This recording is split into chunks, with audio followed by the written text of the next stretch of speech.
right. Peace, peace, peace.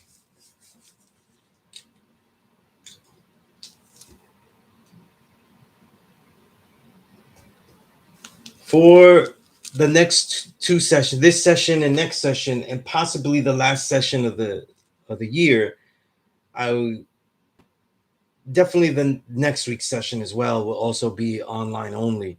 And this is due to some family health issues. I'm helping along, and just life. You know what I mean? I was already at the point where I wouldn't be able to finish my task. Um, certain certain works and books that I'm completing, um, and then family health issues and just the situation just made it a little bit more difficult. So um, I was trying to get out there, but as I keep putting in the video description, I'm going to be teaching next year from 5 to 8.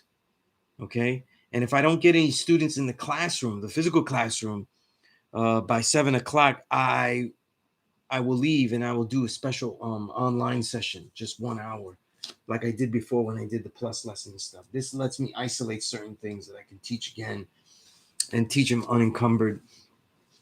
Um, at the time of my convenience, right? So I may just do that, I may not do it. It all depends. Um, yeah, so that's really the situation. So it always the end of the year is always a hectic time for me anyway, because I'm always trying to get projects done. I'm always trying to get personal work done. Like, for example, just to show you the extent of it, I always work to read at least 52 books a year, and in my journals, write my personal journals, write at least 1,000 pages a year. Um, my load is lightened a little bit because I've written 1,000 pages a long time ago in my journals, and I read 52. I reached 52 book mark of books read in about September. So, um, although that didn't really stop how I was reading them, because now I get to read a lot of other books and start books, and like I get to find a lot of my new books. I get to start them and not finish them. You know what I mean? But really, I'm just trying to set up a lot of things. The year has been the year for me has been very chaotic. So I've never taught a class this chaotic, and I think with everything with the mandates, the COVID mandates, which because I've been against them, and because I've been against them by not engaging in them, out here in New York City, I have suffered. So there's a lot of jobs, a lot of work that I've been not able to get or had to give up. Um, that I was clearly in for. So that has changed me into having to be like working all over the place. You know what I mean? Doing as much as I can, and that includes trying to help everybody here. So bear with me, and that's why I gave that but beforehand about the last couple of sessions of the year. Um, so we'll see how that goes. We'll see how that goes. All I know is that there's always going to be information documented. The usual students that come to the school, I've already alerted them, so hopefully they're online and stuff like that. Oh, check this out later. Self I build peace. All right, peace to the God. Peace to the God. Substance 810. All right. All right. Here's some good work from you, Substance. That new track with Supreme Cerebral. Very nice. Very nice. As always, as always. Love seeing your name everywhere. You know what I mean?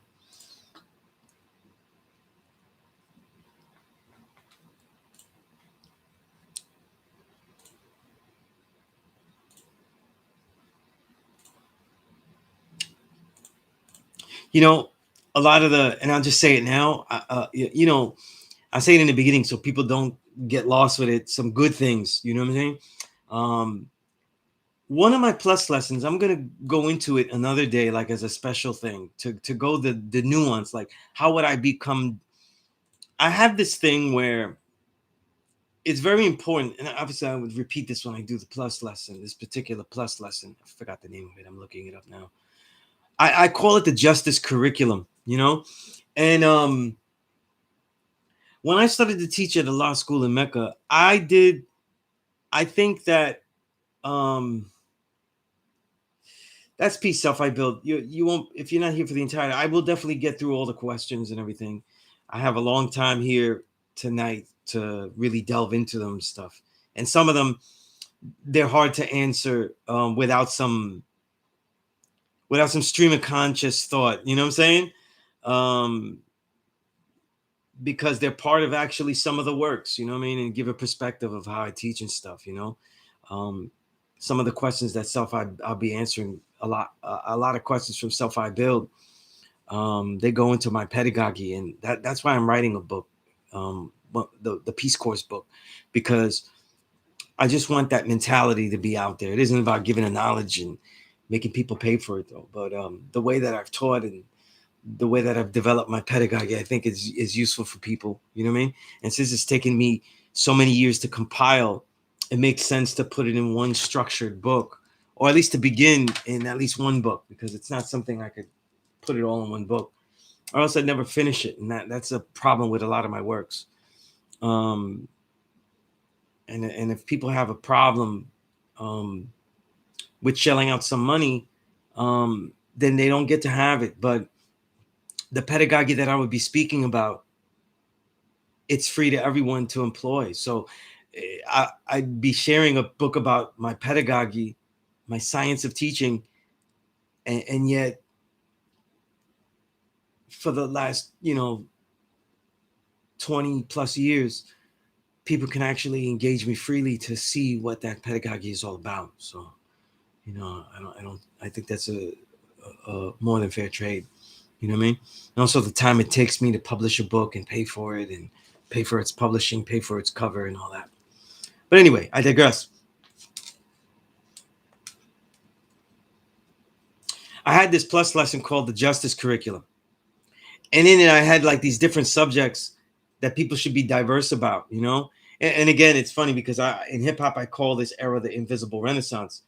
And I think it's Hellraiser that got me into that word renaissance, like the rebirth of things, because I felt like things were so dark, and I was already calling the 2000s the dark ages, and it kind of expanded into the way I made plus lessons. And when people say that someone is a renaissance man, it means that they know about many things. And in the nation, sometimes it's looked frowned upon, and people say he's a master, a jack of all trades and a master of nothing.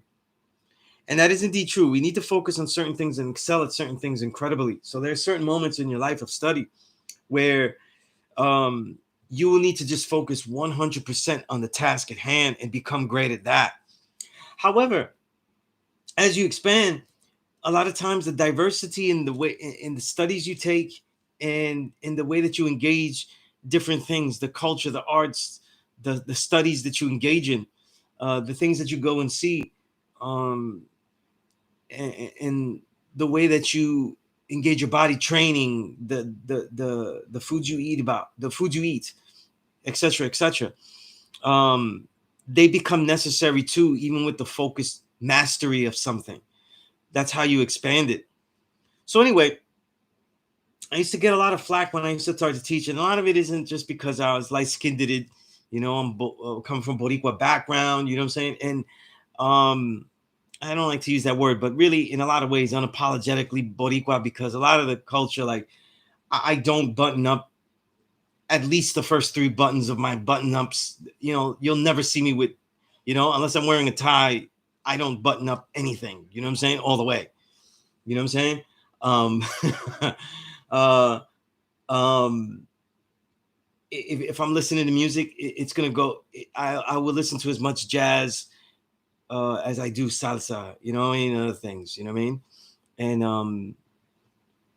And so this idea of the Renaissance man, in other words, someone that is able to study about all things, and it accentuates the mastery of what he engages in, but also gives him a periphery. In other words, we all should develop a mastery of certain things, and we all should engage in trying other things. But there also should be a mastery of within the mastery of something. A mastery of something is engaged greater if there was a periphery. For example, if someone trains with the martial arts with me, there's a Wing Chun root. But a lot of people that study Wing Chun specifically will see a lot of things that I do that are absolutely not Wing Chun. Certain things I don't like, certain things that I don't feel go with the way I move, and simply like the rigidity of some of it. You know what I'm saying? I don't like the it doesn't give much of playbook for unpredictability. You know what I'm saying? And because of that, it doesn't give you sometimes the adaptability. So unpredictability in the fighter, for example, might have them be too flashy to engage the enemy and to entice them. But that's not what I mean. What I mean is that you would develop an adaptability to whatever they were doing. And that also includes not the opponent, the enemy that you were engaging, but also the landscape you were in. You know what I'm saying? Rocky landscape, tilted landscape, a moving landscape, like a train, right? There's all different types of places that could change all of these things. You know what I mean? And these are some of the things that when I talk about like the focus of something, sometimes studying a variety of the arts, let's say all of the combative arts, can give you a periphery. Like you may not use it, but you may figure out why you use what you use even more so. You may be more engaged with why you do what you do. For example, the God learns a little bit more about Christianity. He might understand more about the pitfalls of not just how Christians can be filled by dogma that is supposed to go unproven. But he also might realize that because he comes from a Christian society, right? Us 5%ers, we basically essentially come from a Christian society. We may engage in our knowledge of self as a 5%er in some of the same ways. You know what I mean? And again, I'm off on a lot of tangents because I haven't been able to share things with everyone here. So there's going to be a lot of rewinding. It's great that it's being recorded because I have a real issue with certain people. And I say certain people because a lot of people know who they are, but I intend to engage them, engage them personally eventually. And honestly, with my family, with what I'm dealing with my family, and also with my own work as being an entrepreneur and doing it 100% for myself, I don't have the time to deal with other 5%ers that are making a religion out of this. I don't have time because I have my own forums to share. You know what I'm saying? But it eventually has to be done. But I see people saying things like Allah's rules, and I never was taught that Allah had rules. Everything that he taught was shown and proven, so they become laws that are not proven because he thought that they were the best ideas of them, but because he gave a framework of how they should be. And that framework was supreme mathematics, for example. You know what I mean? That it would be able to prove these things.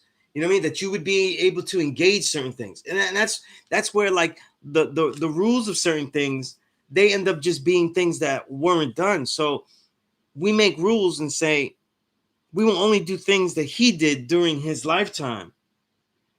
That's not logical, especially with the world, though. It's not adaptive.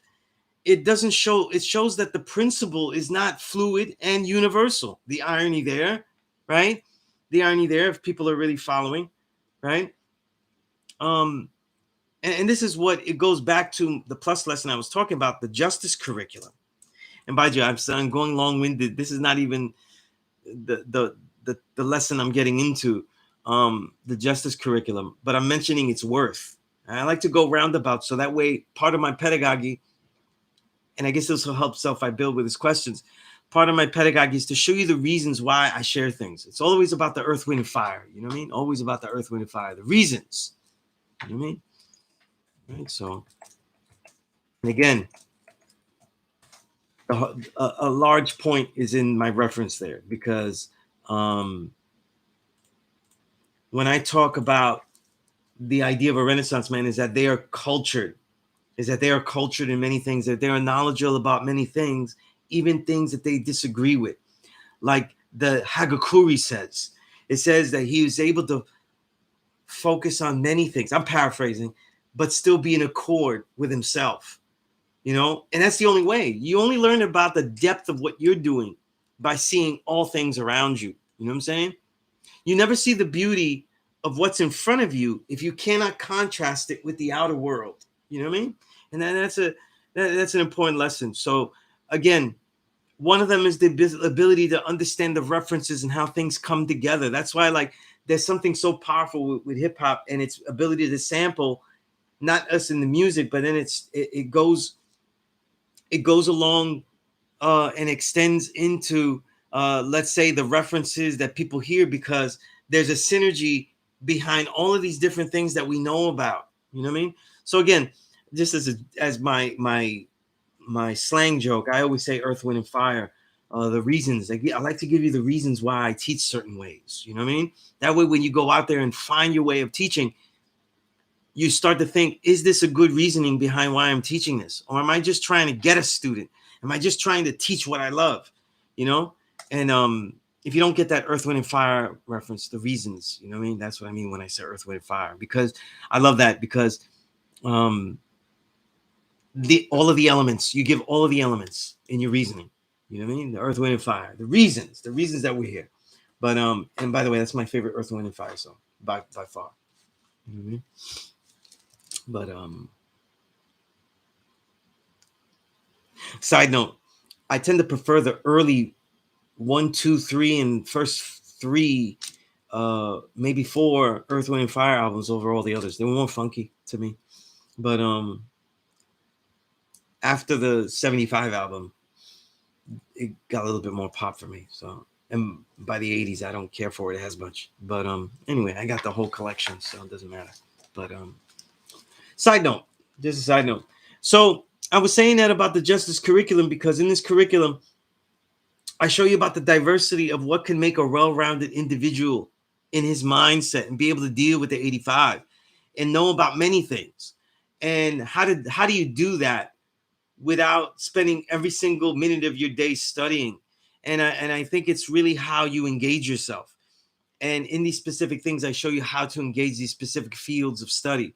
And I preface literally all of that to say 2 things, because 2 people passed away that I think that even if you don't study these things or you don't care about this music, sometimes when people pass away, unfortunately, it gives us a way to remind ourselves about them. And since we're in remembrance of them, I'm making a Earth book list, and certain books by Bell Hooks, certainly Ain't I a Woman is in there. Let me pull that up now. See.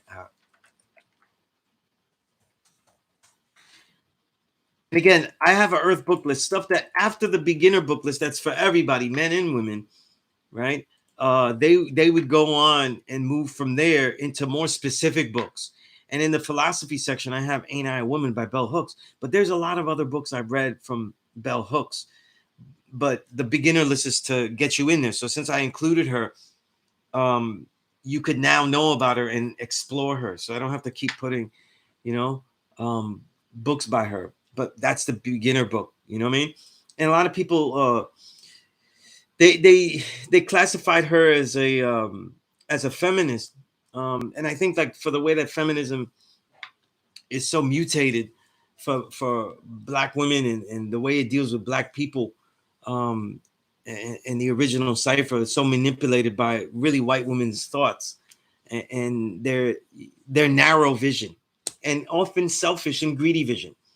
All right, because it's really like a lot of white feminism is literally like Starscream, and the white man is Galvatron. You know what I mean? Like, you know what I mean? And the white woman is really Starscream. She has all the privileges, but she really wants to be the ruler, even though she's shown no acumen for it. Right? I don't know if that reference makes sense, but it really does to me. You know what I mean? Megatron. I skipped ahead to Galvatron, but Megatron and Starscream, in the Transformers, Megatron is the leader, and Starscream is the whiny second in command that always wants to be first in command. You know what I mean? And to me, that's Starscream reality is really white feminism. Like if I had to describe white feminism, it'd just really be that. You know what I mean? Um, it has very little humanity in it. The more deeper you get into it, is about ruling and having their chance to rule. It's about excising and exorcising the white man and the man's rule. It doesn't include us as black and brown men, original men, because we're in the societal structure. We're not even close to being on their level in the societal caste structure, right? So it's really just Starscream complaining with Megatron, and they somehow, over the years they engage black women, to think the same way, and be pawns for that. You know what I'm saying? So it really is like the Megatron and Starscream, But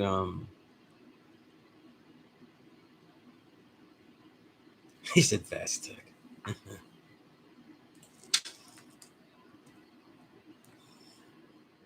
Why is my laptop moving slow?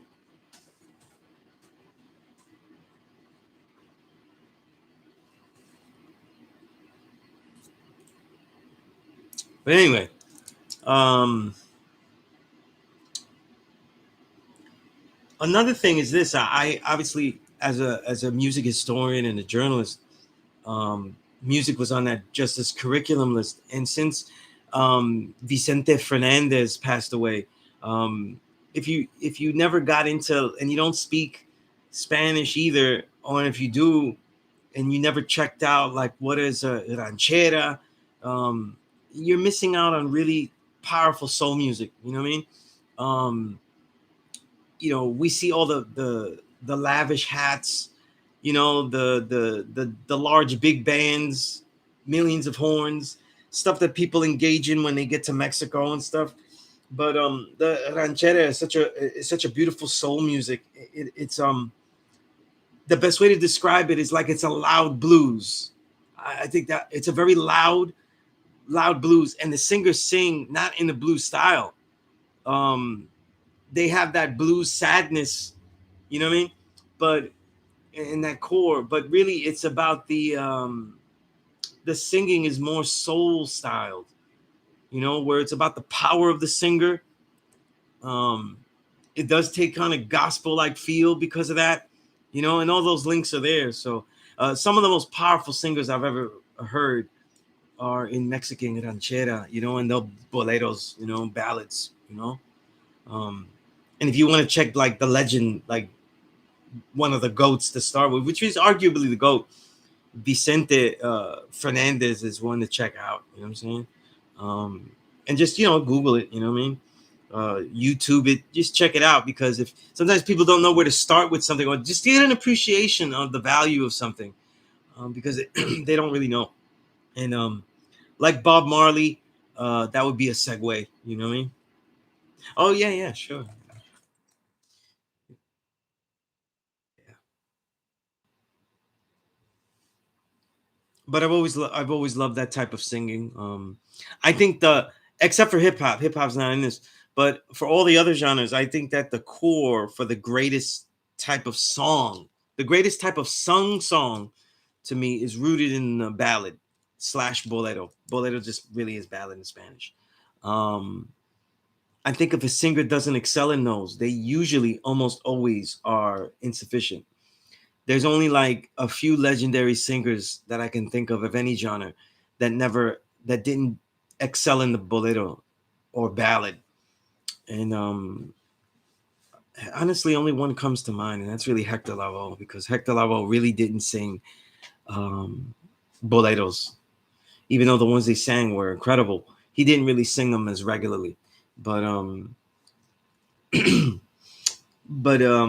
way salsa, in the '70s and the '60s, um, it certainly was designed for his voice to excel. So, you know what I mean? Right.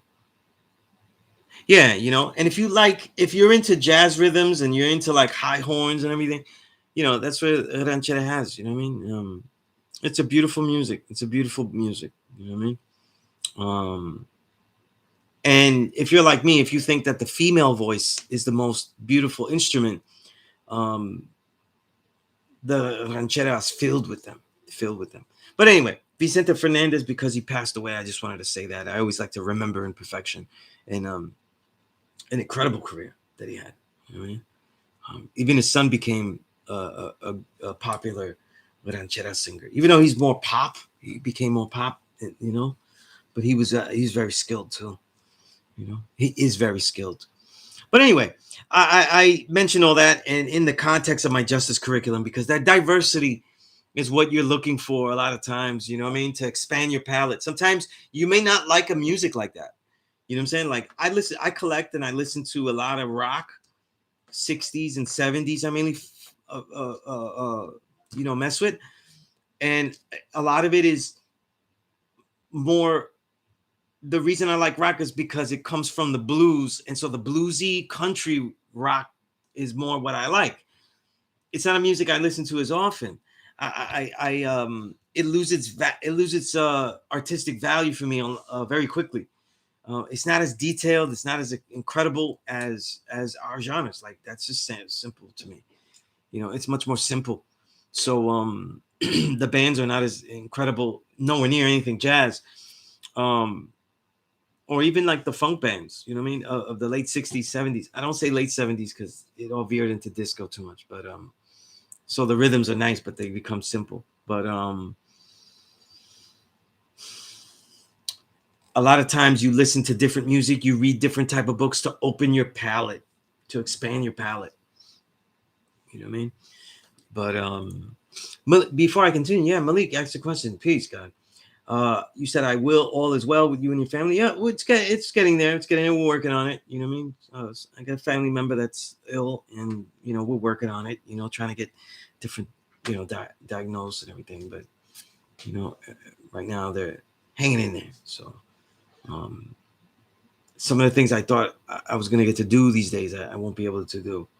But you said, does the 8th degree in the 1 to 40 and the 13th degree, I'm assuming in the 1 to 40, have any correlation in break down the meaning of Musa? Um, Wait, I'm a little. Are you asking if the 8th and the 13th, 8th degree in the 1 to 40 and the 13th degree? Are you asking if those two degrees have any connection with Musa? Because that's a 1 to 14 thing. Right? Musa is in the 2nd degree in the 1 to 14, the 4th degree. 8th degree is what makes rain, hail, snow, and earthquakes. You know what I mean? Now, if you're asking, I don't know if it deals with Musa directly. That's a little bit of a stretch. What um what makes rain, hail, snow, and earthquakes, and but brings rain, hail, snow, and earthquakes. Um, I think it would be stretched, but the 8th and the 13th definitely do in the way that both degrees, 8th degree and the 1 to 40 being a little bit more scientific, talking about gravitation. That's really all it's talking about is gravitation. Um, uh, and realizing that we are the most impactful, we're the most impactful beings on the reality of gravitation, especially in this era, in the modern era today. Um, the but brings rain, hail, snow, and earthquakes, though, is a little bit different. It's really the reality of all things that are around us. So it expands it more philosophically and how it is engaged culturally. So they certainly do link, you know what I'm saying? Obviously, you know what I mean? They obviously do link. But I don't know how they would link to um,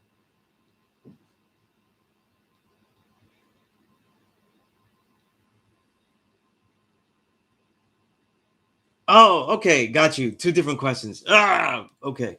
Does the 8th degree and the 143? Okay, so I explained the 8th degree and the 8th degree and the 13th degree correlation. Because remember, but brings rain, hail, snow, earthquakes is that we're being taught, the 85 are being taught that everything comes from mystery God. And so, you know, you don't always teach people and fool people by the abstract. You fool them into the abstract mystery by also teaching them that what is concrete around you has nothing to do with you. You know, and that's why the eighth degree is giving you concrete reality of gravitation. You know, that we are the ones that affect gravitation. You know, the way that we breathe, first and foremost, the way that we behave changes the way that we breathe, affects the atmosphere, gravitation. Remember, because gravitation is really the moisture, and only we are controlling that moisture, right? And along with the natural way that the planet Earth is moving and the celestial bodies. But if one were to study, there was an argument, and certainly the argument now, that we affect people, humanity affects the gravitation. You know what I'm saying? The gravitation, right? Of all things, much more with technology and all this kind of stuff. I'm not even talking about HARP, right? So,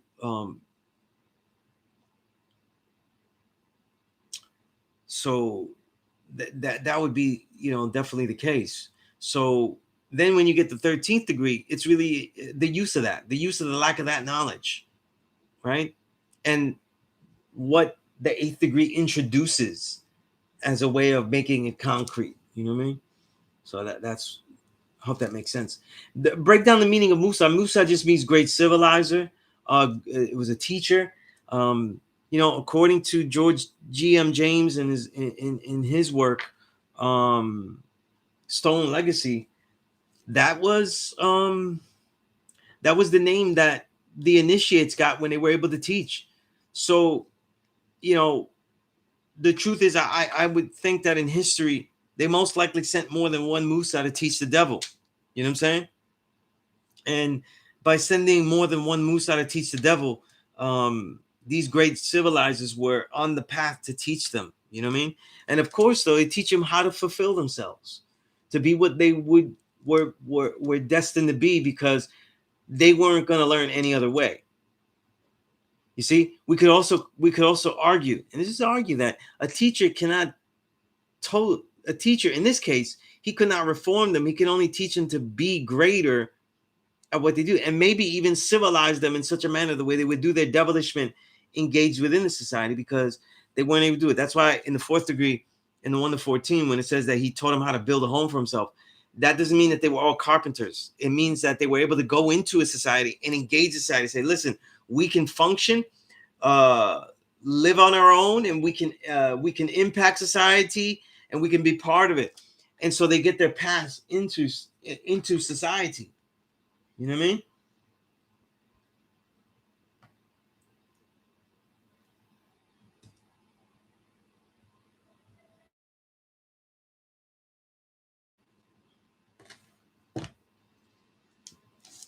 Yeah, but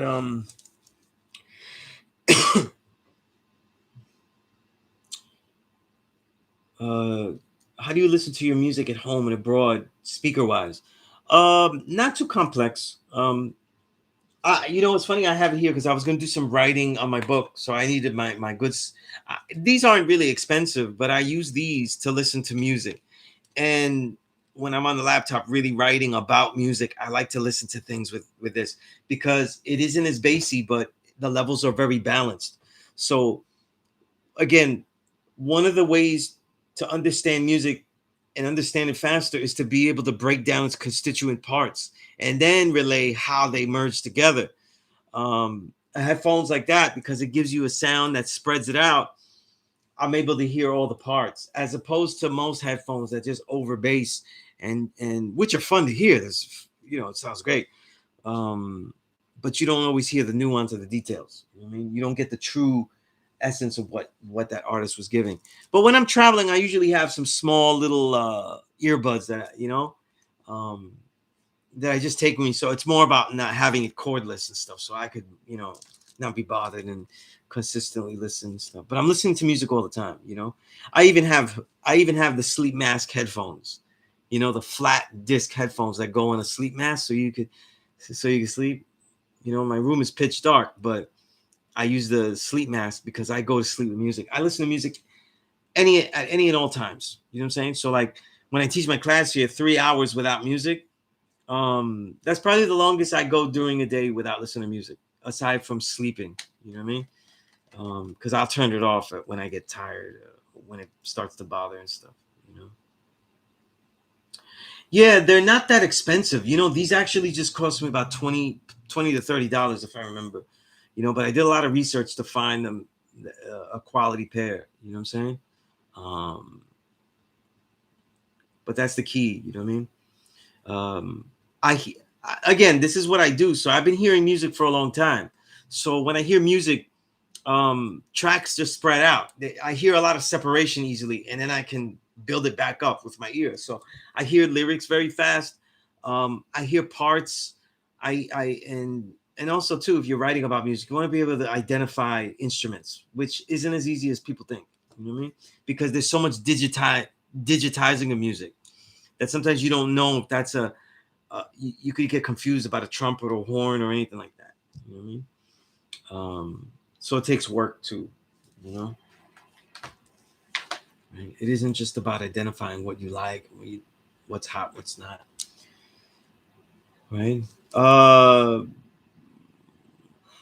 well, you know, self I built when you says besides ranchera, can you suggest three artists of Spanish background that you would great start? I heard the names you just said. However, could you type those names? Let me tell you something about. Let me tell you something though.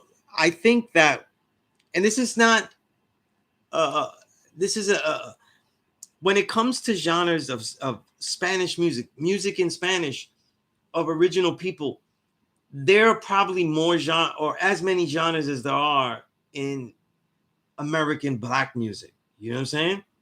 And of course, and then in history, music in Spanish and black music in America overlap. You know, like of course salsa, son music engaging with jazz. That's pretty much a loose description of salsa. Um, so they overlap. Of course, hip hop obviously is not really is a music of the black diaspora and not really African American. It's a poor description if you just describe it that way, and incorrect. You know what I mean? Music like reggae doesn't exist without the influence of R&B music. You know what I mean?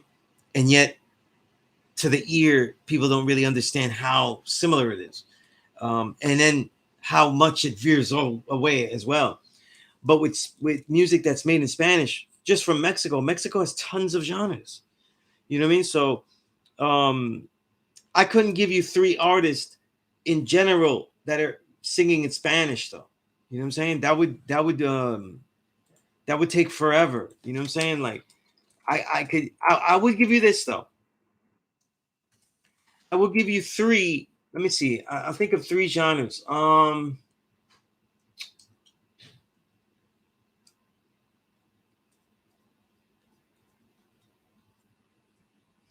Maybe we could give you like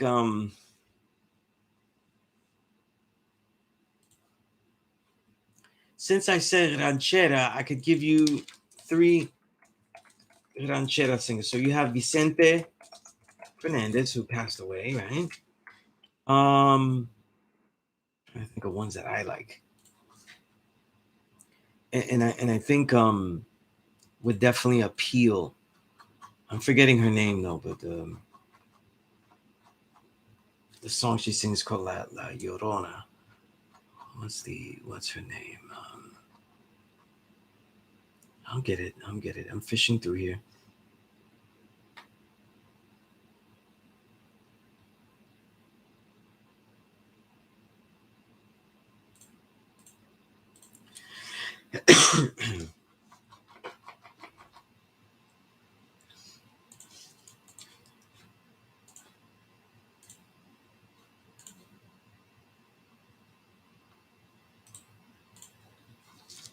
All right, let me give you some names, okay? I was looking in the wrong place though. That's why it took me so long.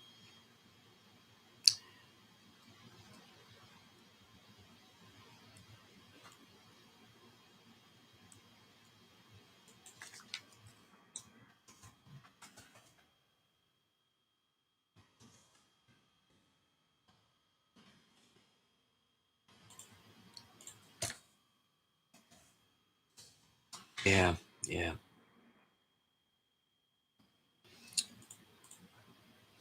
I would go with her. These are just people that I find exceptional, that blow me away constantly, that are foundational as well. You know what I mean? Um, you'd be right in there, you know, by researching them. You know what I mean?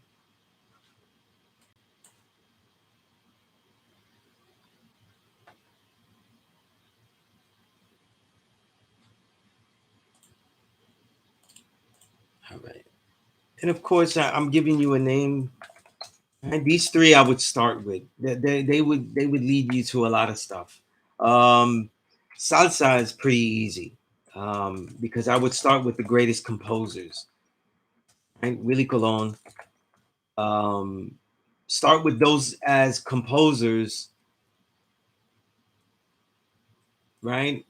So salsa, I'll give you composers. I'll give you, since I give you more, I'll give you composers and just get works by them because they overlap. I would then salsa, bands, I would say, and Sonora Ponceña, which is really my favorite. My father's side of the family is from Ponce, so I'm very into Sonora Ponceña. I have bias, even though that ended up being my favorite group. Anyway, what's left? Oh yeah, singers. If it's salsa singers, you start with, that probably give you more. Okay, Hector Lavoe, obviously, who I think is the greatest. Ismael Miranda, who probably is, no, not Miranda. He's great, but I wrote the wrong name. Ismael Rivera, Cher Feliciano, and I guess I would have to overlap it, even though she isn't from the salsa era, but goes into the salsa era. She comes from son, which is the early Cuban root.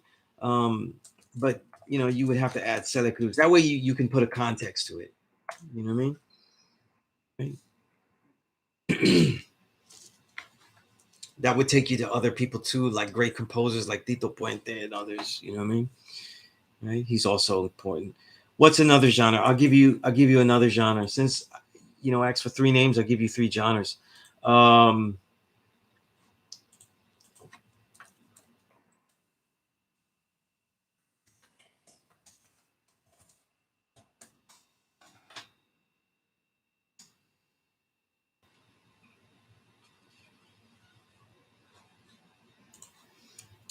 I would give you bolero singers, but because they also overlap, with ranchera. So like they're kind of the both in there. You know what I'm saying? So if I gave you some, it would be different people, um, so that you could explore the diversity.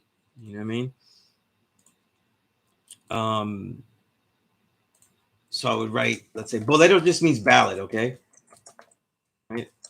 Um, Jose Feliciano, especially now, Feliz Navidad is his worst song. You know what I mean? It's just kind of like his, like Nas's "Hate Me Now." People like it, but I hate it. I don't really like it. And I have fun with it, but that's not his best song by far. If you think that's like the way he sings and stuff, you'd be wrong. You know,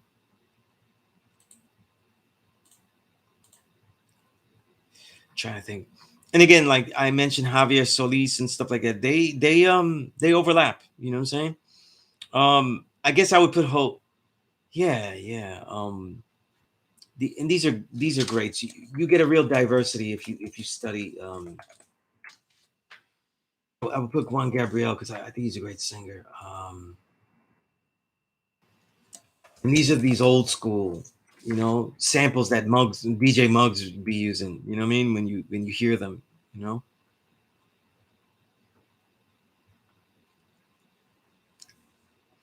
And again, song singers, salsa singers, they overlap in these things. You know what I mean? I give you some, and of course, I'm mixing it in with Bolero is really dominated by Mexico, but Cuba and then also Puerto Rico lagging in the third place. also excel at it as well. But boleros are something that all singers of any Latin genre are supposed to do, so they overlap. So the names I give you are guys that mainly sang that, though. They mainly focused on the bolero, the ballad, you know.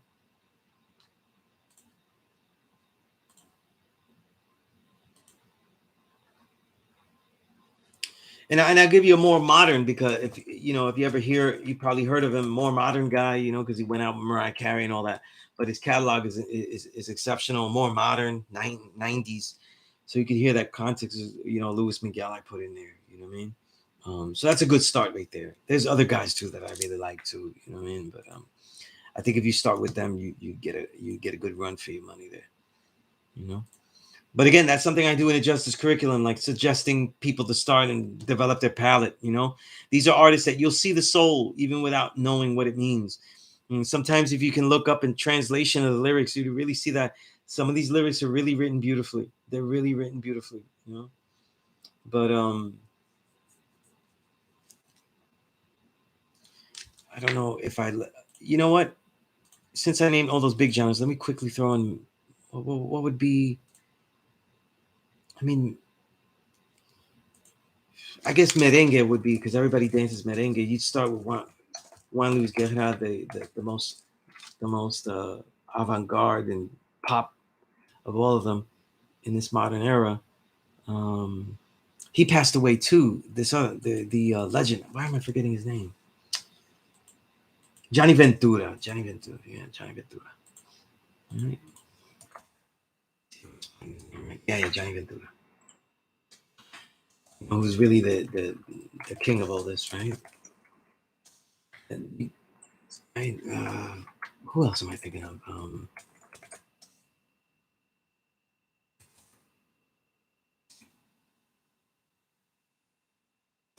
And I guess you could put Millie Quesada there. Maybe because there's no females, and you see how that works, and she's really instrumental. Millie Quesada, and it's really all Dominicans, because it's a Dominican genre. Right? It's great stuff. Right? Those are the real main genres, the big ones that people talk about. You know what I mean? Everything else is like off of those, like Tejano music and things like that. They're coming off the legendary genres of like ranchera. You know what I mean? Hybrid groups that can do it all, and in the modern context, they could sing you some R&B. They can sing in English, do all that, like La Santa Cecilia. You could, if you want to find bands that are more newer, you know what I mean, but have those ethos, but there's a lot of music out there. They expand your palette, hearing drumming in different stylings, you know what I mean, and things like that. And the music goes on, because there's specific genres in Ecuador and others, where they use bajons and really like a box drum and stuff like that. Like, it's totally different.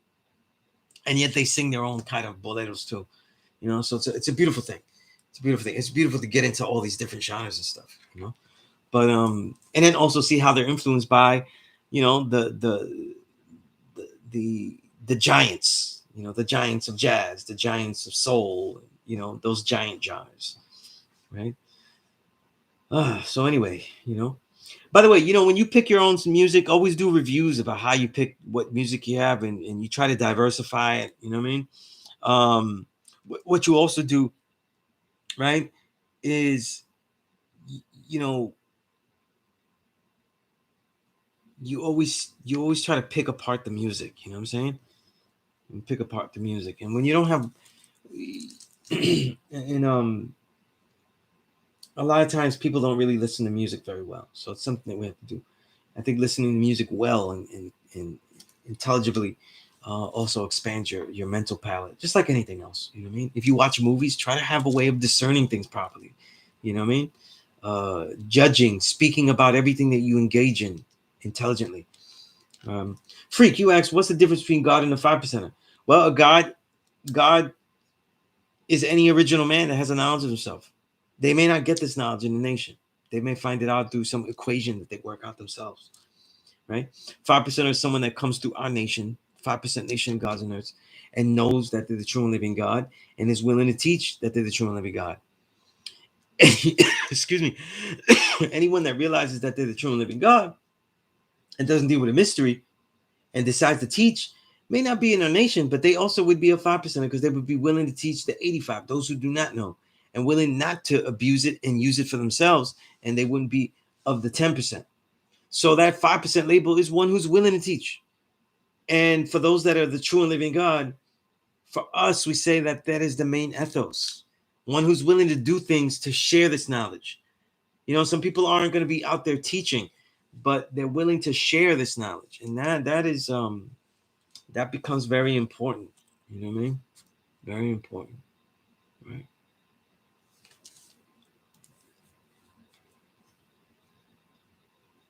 I hope that answers the question. Freak, you said what makes but doubt brings.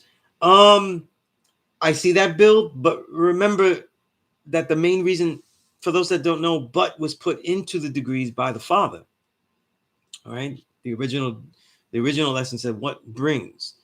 But brings was because the Father noticed that the students weren't, you know, they were giving him a lot of excuses. So he says, like, yo, it must be that but brings, because every time he's saying something, they're saying but.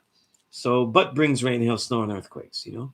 See, now juxtapose that with Umala and other elders saying that the Father said you need refinement in your power. And then all of a sudden the degree doesn't say what brings rain, hail, snow, earthquake, but it says but brings rain, hail, snow, earthquake, right? It's the same type of teaching style. So when people think of it that way, they think like that's not the way the Father, but it's exactly his same type of teaching style. So it's logical. You know what I mean? It's logical that it would be there, even though he didn't teach everybody to have refinement in their power degree. You know what I mean? And that's where we have to have some leeway. You know what I'm saying? I don't think that many of us today that are teaching and of that mold to teach, meaning that they have 120 and they're going out there to teach, or they think it's upon them to represent this nation, that they actually have any experience with pedagogy. I think it's pathetic. I think what they have is a willingness to pompously, you know, doctrinate, you know, under the guise that whatever the Father did was correct, you know, and because he was always correct, it sounds good, you know. Right, so let me see these other questions. Hey, Rome, it's like you're next to the studio with those headphones. Yeah, you know what I mean? Kind of. I really wish the headphones were a little bit louder. You know what I'm saying? Because they're not noise canceling, so I wish they were a little louder, but you know, it is what it is. Malik said, what was some of the forgotten trick knowledge Musa taught the devil? It's always subject. You cannot say something is forgotten unless they show that they had it. So everything is conjecture, right? But what we can say, what did they have that they didn't have, was really the acumen to go in there, to be able to engage the society, to fool. The missing element that got them exiled was that they weren't able to stay long without being exposed. So they weren't able to fool people for a long period of time. And that impairs the entire reality that allows the devil to survive, which is really the blood-sucking element, right? Remember, if you see a mosquito on your arm, though, and you quickly do that, you've killed them or you've gotten them off your arm. So the genius of the mosquito's constitution and anatomical constitution is that he's able to clamp. If you ever look this up, the mosquito is able to clamp, and this is his needle. He's able to clamp, and in there about six blades come out. It basically sets a foundation, and then that middle one comes into blood suck. It's pretty gross. You know what I mean? And there's videos on this in YouTube, because I watched these a couple of times, and also with my daughter. You know what I mean? But if you think about the mosquito, you know, you really see that science. Here he goes. Yeah. Look, check this out when you have time. Save this link. You know, it's intriguing, the anatomy of a mosquito. You know what I mean? And just like that's intriguing, you know, the devil is intriguing too. And he lacked that aspect of foolery. They're able to be there and bloodsuck without being exposed. You know what I'm saying? And doesn't that relate to the build degree? You know what I'm saying? Right? That's one of the key aspects of his structure, you know, that allows him to continue, you know what I mean? Right? To keep us apart from his social equality, right? We cannot know how filthy he is in all those affairs, right? Because they know their fear is well grounded that we would run them from amongst us, right? Anybody would, but we don't. You know what I mean? Right? Rome, you said music is art. It paints pictures and your mind is learning from people's words and spirits. Indeed, indeed, indeed. Yeah, let me do a quick search because I think everybody, if you have your laptop and everything like that, and you can afford some headphones and stuff, I think this is a good. It has been a good. I've had these headphones a lot, so if you know how much music I listen to, you know that I've used them a lot. You know what I'm saying? Um, and they have lasted. You know what I mean? They have lasted. So see if they're still here. Yeah, look, they're even cheaper than when I bought them. I'm gonna put the link, the Amazon link here. Um, I had bought them for, let's see how much I bought them for. I bought them for $20 straight up, right? 20 and some change. And right now they got them up there for $20, for $18. So I mean that's a great buy. You know what I mean? Like great buy. I'll put the link there. That anybody really wants some headphones to go with their laptop. Of course, though, it's not it's old school in the way that it still has a cord. Some people they really want they want wireless headphones with everything, even when they're on the laptop. Um, I could do that. I have, but these are better, so I use these, you know, and they've suited me. But when I'm traveling, when I'm reading and relaxing, it's always the wireless. And of course, when I travel out there, I use the wireless speaker. But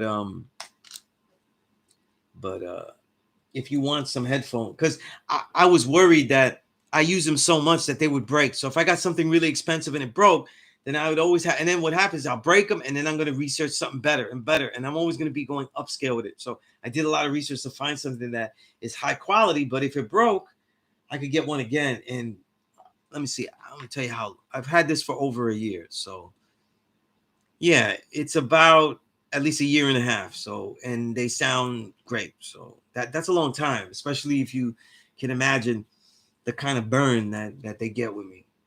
So it's good stuff, right?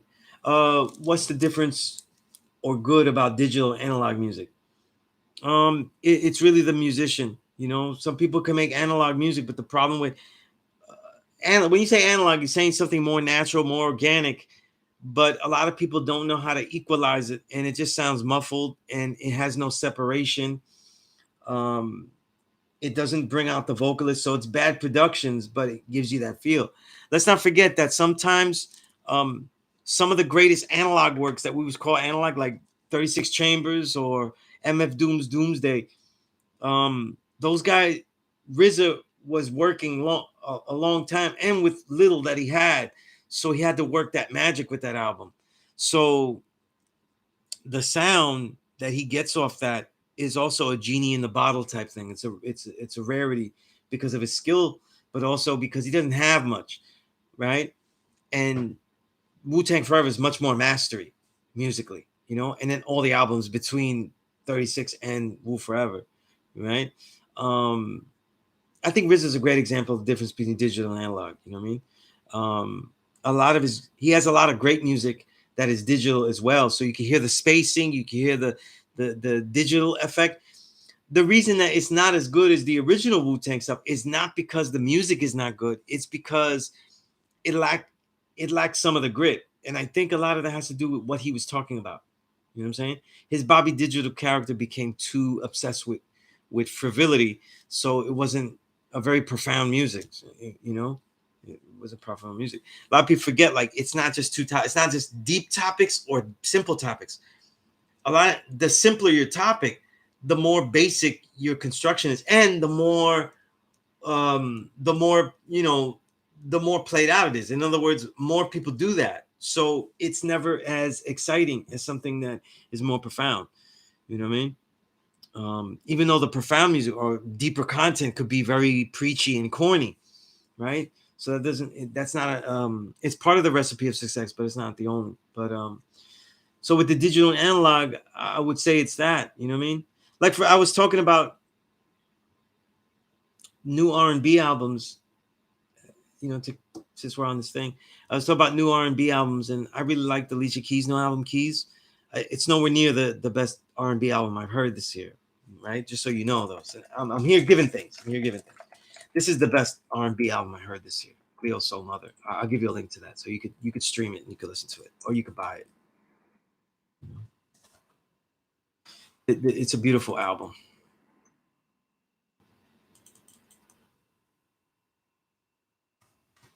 And if you compare it to Alicia Keys, you can see that the musicianship, everything her, and I think Cleo Soul's voice is more dynamic.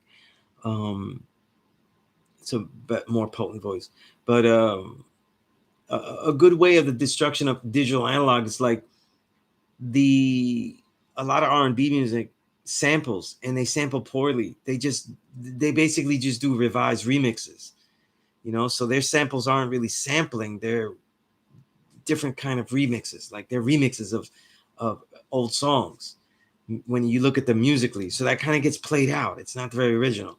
So it's not always about the digital or the analog. It's about the originality. It's about the quality of it. You know what I'm saying? Something that is completely digital can sound incredible, and something completely analog can sound horrible.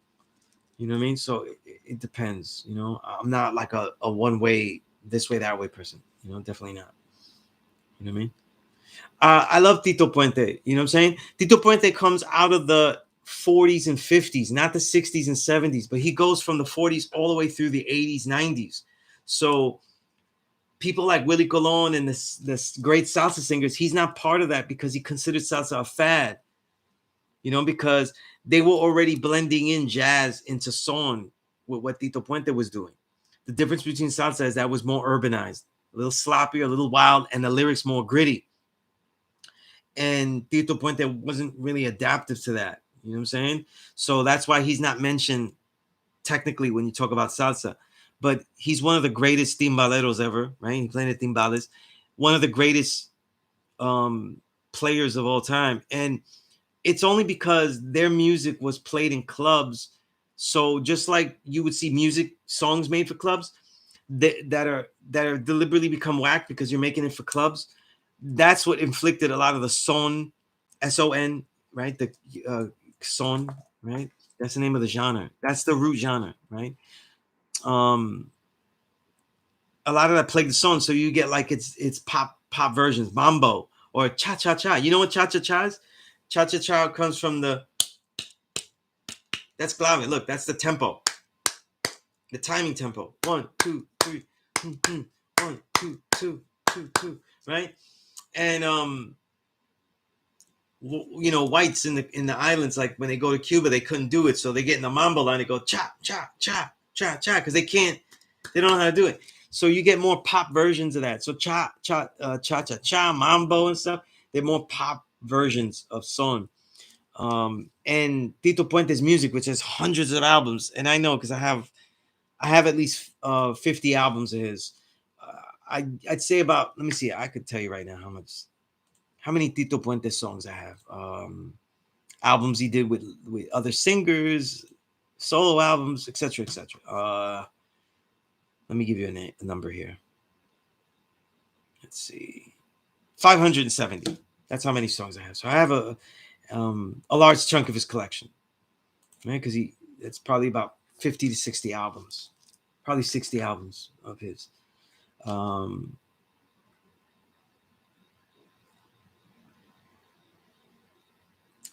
don't know, freak. Just I don't know what you mean. I'll ask you when I get up to that comment, but it scrolled past. I'll ask you about that comment. But I wasn't there to celebrate the School of Mecca for Papa Wu. You know, I didn't intend that. I wasn't there. You know what I mean? Hey, freak, before we continue, I'll answer your questions, but your questions, I would like to know your background. Because sometimes when I know a person's background and where they're coming from and what their name is, because I know your name is not freak, It allows me to, to answer the questions better, and certainly people did celebrate the God's life. That's what they mean. That's what Rome meant by that. And we did celebrate, and we do celebrate the life of freedom Allah. I love freedom Allah. I always say this though. The last thing that he told me was him giving me a hug and telling me I love you. That's the last thing that he told me, and I'll never forget it. I'll cherish that. You know what I'm saying? Even though he said that to me all the time, but I remember that always. He's a great, great, great God. You know what I mean? A legend, a legend. In so many measures, so many measures. You know what I mean? But give me some of your history. Give me some of your history, freak. When you said, "Can you be God without Allah?" Allah is the true and living. Is Allah the Allah is the true and living God. You know what I'm saying? The Asiatic black man is the true and living God whose proper name is Allah. So Allah is just the proper name, the more encompassing name, the one and all. God means supreme being. Okay, so there's no difference as far as like God without Allah. That's not. We don't do big Allah and then we're all little gods over here. Right? We are the true and living God. We are Allah. You know what I mean?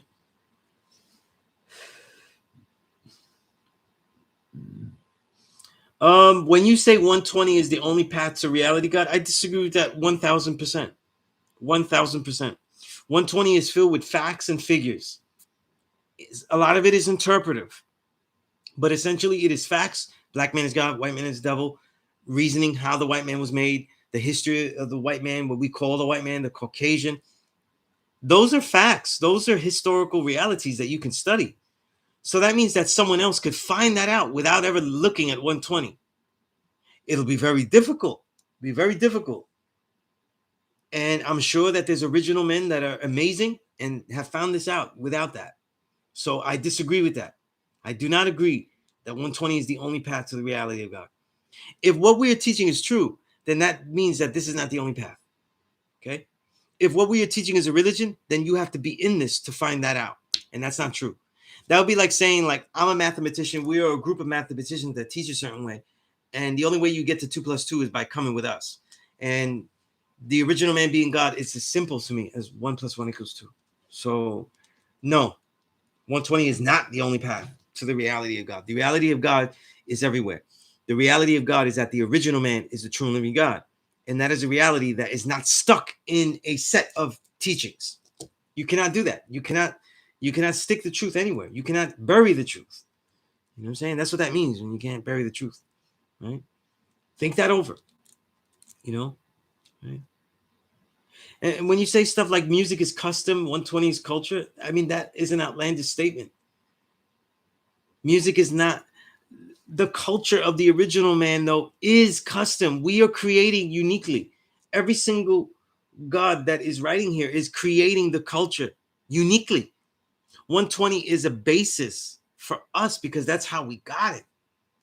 So because a basis between how we get out there and how we learn, but it isn't the culture. Like, example, tell me something in 120, right?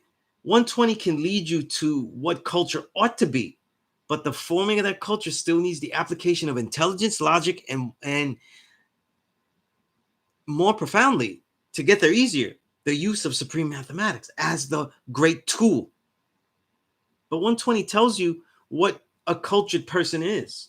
It tells you what savagery is identifiable as, but it doesn't tell you the details of culture. It tells you that there is general civilization classes, but it doesn't tell you exactly what that woman is supposed to get in the general civilization classes, although you may have a discerning way of analyzing and you may come to the conclusions in analyzing certain aspects of it, right? But it doesn't tell you that. It doesn't tell you how you will live daily, what you will do, right? So it may insinuate that your duty is to be a teacher, but a teacher is one who shares an information. So does it tell you how to teach? Does it tell you that you have to go outside and teach? What does that entail? So, like I said, I have great disagreement with blanket statements. And I think that we're in a time where we have too many people trying to teach and lead and teaching by very gross blanket statements, very gross blanket statements. You know, this nation has been out, we've been building for over 50 years, right? 1969, right? Excuse me, 1964, right? That's the official year, right? Over 50 years, right? Math sucks right now. I'm not in the mood, right? 1964. I'm just doing the math here, right? That's almost 60 years, right? 57. And then I hear people saying, like, listen, it's against, I'm never going to teach youth. We're going to do it like the Father did. We're not going to teach any youth. Do you know why the Father only taught the youth? Because he was teaching everybody. He taught people things. That's why people knew him. You think that elders knew him because he wasn't teaching? You think that he didn't teach Barry Gothard's things? You don't think that in that bar, he didn't sit down with Barry Gothard and teach him about civilization, teach him things? He taught him because he was going to be valuable. He also focused on the youth because he was able to pull all the youth. Now, people say, like, yo, it's against my rules. I'm not going to teach people that are young, that are older than, I don't know, said year. What they're doing is making their own 28th degree in the 1 to 40. You know what I'm saying? Those who are above 20 years were sent back. You know what I mean? That's what they're doing. It's like, all I see is a reverse polarity Yakubing in the way that we're teaching in the name of Allah, the Father. And I think here's why. Today's generation has many people my age that didn't get the knowledge. You know, I think that they feel kind of some way about that. I think many of you students feel like you should have gotten it better, that are older. You should have gotten it. You should have paid attention. You should have been there, and just life took over and it sped up on you, right? But when I ask students and I say, you're older, do you have youth that you're teaching? And I tend to tell them, like, yo, I'm not really going to do much with you directly if you're not in access to youth. And I think that one of the best ways to teach is not, a lot of people like, I only teach youth. So if you have children, you bring me your children. And I think that that's not what a parent is going to do all the time. And I think realistically, a lot of the students that we teach, they can be older, and we can guide them to how to teach. Like, we're teaching them how to fish, and they would end up teaching large families. So it's not always as clean cut. It isn't as always as glamorous.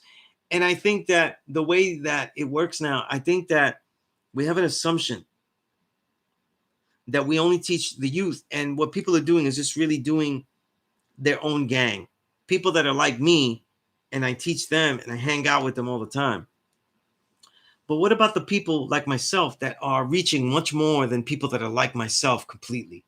And then what about people that have lived a life? There are very few people that are like me. So it's very difficult for me to go into the street and find people that are like me. And yet, I guarantee you, and I'm not boasting here, I guarantee you that there are a few people that have more students than I do. And it's because of that variety, the variety of empathy that has. And I know I'm answering some of Self-I Built's questions beforehand, because he really talked about pedagogy. But, you know, that led off with saying, and when you said RZA is a perfect example of God and 5%er, you know, I think that RZA is the true and living God. He says some things I disagree with, but I respect his reasoning. I respect that he's well schooled in many of the things, and I relate to a lot of the things that he says. And he's a great inspiration. You know what I mean? And I think there's many people that are examples of being God and 5%. I don't think that's, you know, we're stuck to find one person. Knowledge Allah, peace to God. Nerd fan, peace to God. Okay, been a minute that I've been online. Oh, it's peace. Malik, you said, does the mastering play a factor in the music? Always. Mastering works. It affects a lot of music. You know what I'm saying? It affects a lot of music because sometimes the music needs to be spaced out the correct way. You know what I mean? Right? You notice many producers don't master the beat to its form we get. Yeah, you know? And truthfully, in this way of doing things by yourself, sometimes people can't afford it. And that's why sometimes in this era, it's okay, because we can grade things about potential and what they have to do. You know what I'm saying? And as they grow, they can learn to master their own music, you know, and that would be the greatest thing, you know. Freak, you said 120 is my background. You said that. Now, that's an irrelevant statement. You know what I'm saying? That's an irrelevant statement because it would be anecdotal. It's all about you. And then the second thing is, I don't know who you are. You're a freak. You haven't said who your name is or anything like that. The other people here, I know who they are. You know what I mean? So let's pause right now. And I do this all the time here. If you were in my classroom, you wouldn't be coming in and saying your name is freak and just saying a whole bunch of questions. So as we continue, say who you are, give a little history of how you got this knowledge, and you're claiming something. Are you claiming to be in this nation or whatnot? That way we can continue to build, or else you're just like, you're annoying me. Like, it's boring because you're like in my classroom as a fly in the wall. So it's really useless to me now, right? Self I built said, indeed, adding on to Gregory's statement, true. I forgot to mention name. I got to check out the others in the series. Uh, oh, I missed the statement here. Somebody said so. Oh, yes, peace, Gregory. Yeah, the pin puncture series. You know what? I'm gonna tell you something. I have so many materials, and I haven't shared more, is because I have been so frustrated with the lack of response I've gotten. If you students want those books that I've been sharing, I have them. These materials I give out freely. So if you need these books, if you want to learn more about this, if you feel embarrassed because you got the jab or you got vaccinated and you don't want to then read about this stuff, you do yourself a disservice, because we've all taken things that are bad for us and we need to find out what it is so we can know better. We have more awareness. But in general, people in the nation have not really addressed this issue. You know, we're arguing over Borning degrees and getting rid of great pedagogical tools like that because we say elders didn't use it. There's a lot of things that I use that they didn't use. There's a lot of books that I read that they don't read and they would find useless. And yet we're not throwing that out. You know what I'm saying? There's a lot of elders that never did martial arts though. And many of the firstborns didn't do any martial arts. And one day we'll say, well, the firstborns that I know, they didn't do any martial arts. So that's not part of our nation. And I disagree. I disagree. You know what I'm saying? Okay. So, now I think that I would like to see more engagement with the Pink Puncher series. But right now I didn't write about it because I haven't read it. It's a 100-page book. And I like to read everything. That's why I like the Earth book list. I haven't finished it because there might be more books I add, but I like to read everything before I suggest it as a book. And I've read only a portion of the books. And this book, for the most important book really right now, is The Real Anthony Fauci by Robert F. Kennedy Jr. It has over 2,000 references. It goes through everything. You know, it's in the guise of exposing Anthony Fauci, but it goes through the entire history. I'm only 100 pages in, and it goes into how ivermectin was banned, all of these things. Like, it's really detailed, and it has over 2,000 references, you know, and it's amazing. Peer-reviewed journals, commercial publications, you know what I mean, that people forgot about, you know what I'm saying? So, and a lot of the things that we were led to believe, it gives you the story of how they were shaped and how they were fraudulent. So it's a lot of history. That is given in that book. But the other books are essential as well. There's others that I want to add on. It's a lot of stuff, man. It's a lot of stuff. And by the way, the VAERS adverse report system, I get the box report sent to me every week. And I don't open it anymore because it's harrowing. It's harrowing how many people have had adverse side effects. These are official government statistics, and only 1% of physicians are reporting. So even if you didn't multiply, it's a horrible number because no vaccine has ever had this, nowhere near this amount of reactions, deaths, and others. But in the scheme of things, the scheme of 331 or close to 400 million Americans in this country, you don't notice it. You don't notice it. You know what I'm saying? You don't notice it, right?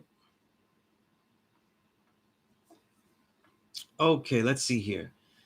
All right.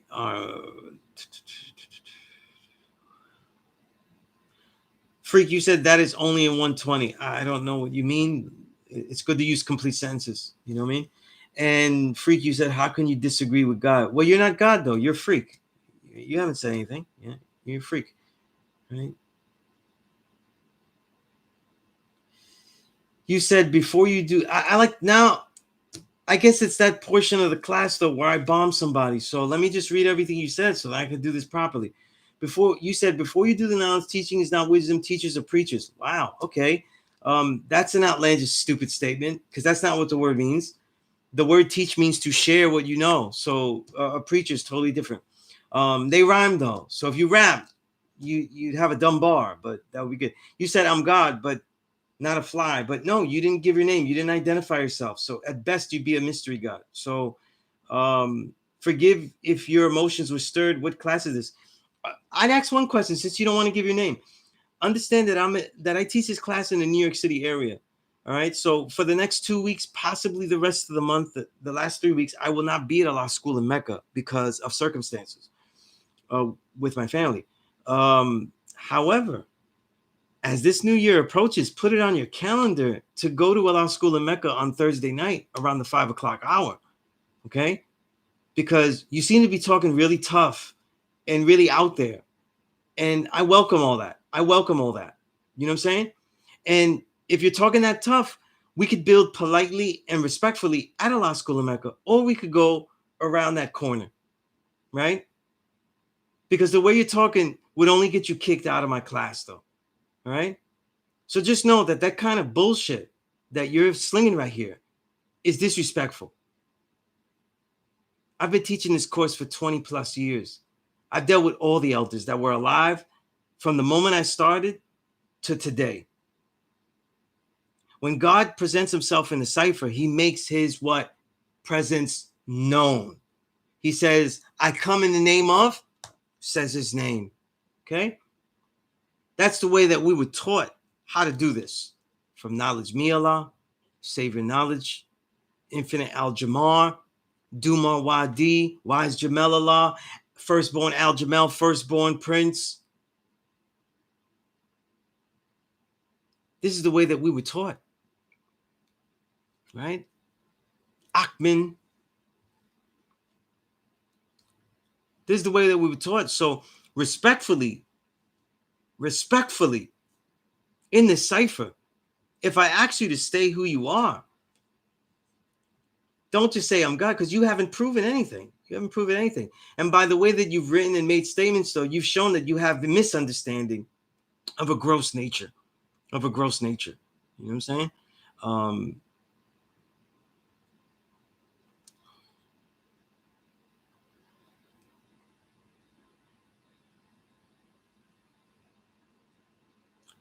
Let's go back into some of the useful comments.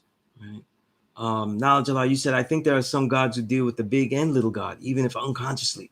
The way some build on the Father, they put him on the pedestal like it's him, then us. Let me tell you something. I am the first to say, the first thing I'll say is that Allah the Father was as incredible as people say. The more I research from people that truly know, he was as incredible as they say, you know? And I bear to say that he was right and exact. And the thing is that when he wasn't right and exact, he was telling you, I may not be right and exact. You know what I'm saying? The actual facts had inches on them when he was alive. And when Firstborn Prince said, when I asked Firstborn Prince, why was it left this way? Because there's no such thing as computing the inches of planet Earth. And that old 12 million number, if you compute that, I think it's 12 billion or something, 12 billion inches. When you compute that number, it's actually incorrect because they're multiplying square inches by inches. That's like multiplying feet by yards. Like you can't do that. You know what I'm saying? Like it's mathematically incorrect. And Firstborn Prince just told me like he knew that we'd get it right. So he said, leave it there and the babies will get it. Like the next generation will add on to it and we'll keep developing it. You know? And willingly we did. You know, so like we're supposed to preserve, but we also have to know how to innovate while we preserve respectfully.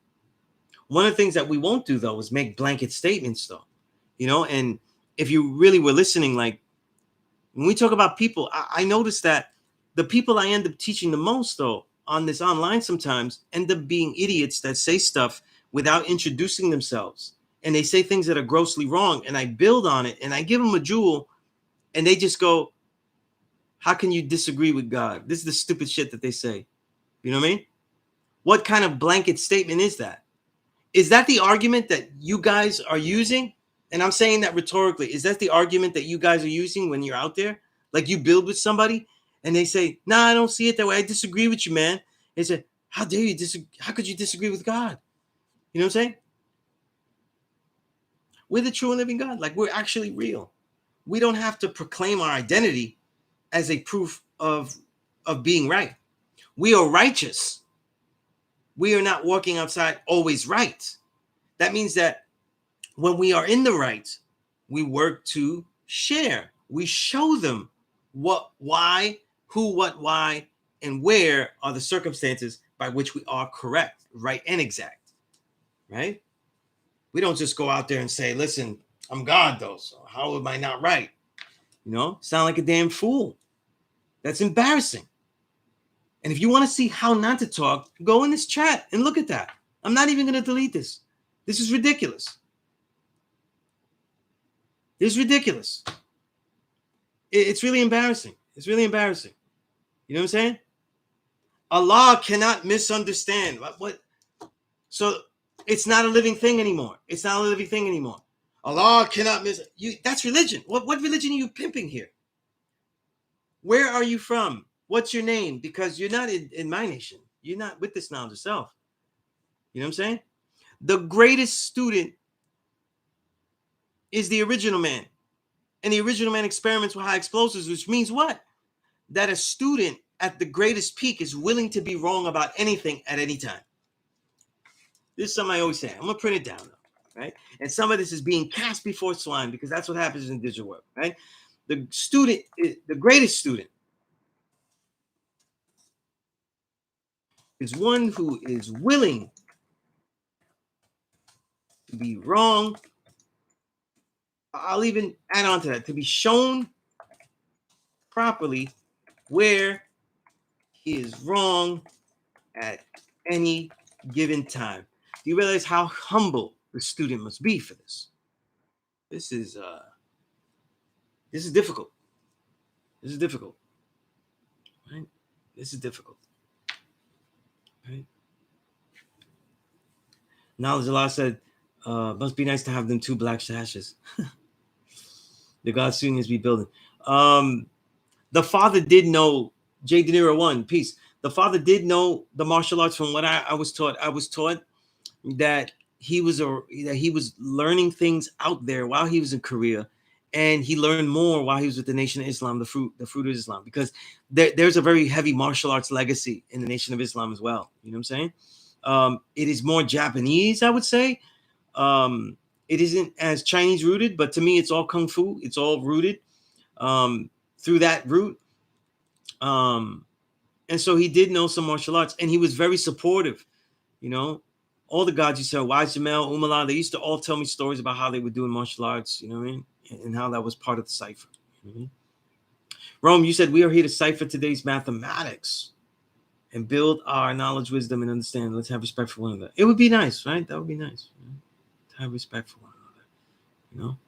But these blanket statements, Allah cannot be misunderstood. You sound, you know, you should go on some mount with some tablets, you know, and do that movie again. You know what I'm saying? It sounds corny. It sounds ridiculous. You know?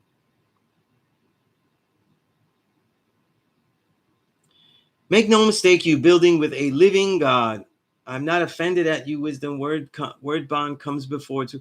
Again, you're not God. I that's ridiculous. You said God has never been a student, so you know everything. The father was never learning. Who did the father say was the best part?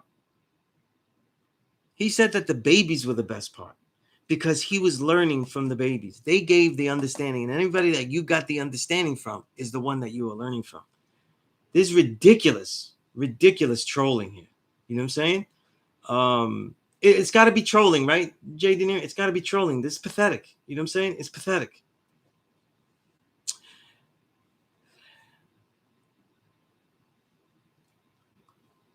Well, VC Realm, I'll be at this when I'm at the school You know, like I said, next week I will not be able to be at the school. Okay, I'm dealing with some family health issues, and also with the projects I'm trying to finish. I have almost no time, but I want to give something good and document it. You know what I'm saying? But and I'll be able to, by hustling this, working hard now, and sacrificing being at the school, I'll be able to start the new year fresh and be there regularly. But that's ridiculous. You know what I mean? All right, Salihin, Universal Freedom Allah. Who is that? Where are you from? Where are you from? And who taught you that bullshit? You know what I mean? Because right now you got taught bullshit. Tell me who taught you that you're God and you're not a student. Because when you got because when you got 120, what was the first set of degrees you got? You got student enrollment. You know what I'm saying? You got student enrollment. For the most part, now, Angela, thank you for that. The other, okay, these are Dark Him, right, Dark Him. Yeah, you know, I don't know. I gotta ask Dark Him how he deals with these trolls and stuff like that. He has fun with them, or are they just trolling me? But it is something, you know what I mean. But Salahin, Universal Freedom Allah. I'll tell you that you were wrong. You know what I mean. Micah Mitchell, peace. You said I'm a baby in this love learning how to build. Micah Mitchell, whatever. If you want to learn more in detail after the class, email me. That way, I can give you some materials. I can engage you in the classroom more, however you want to be engaged. Okay.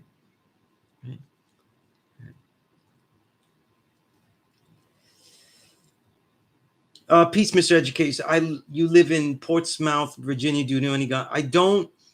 Um, I think there is a network to tap into for that.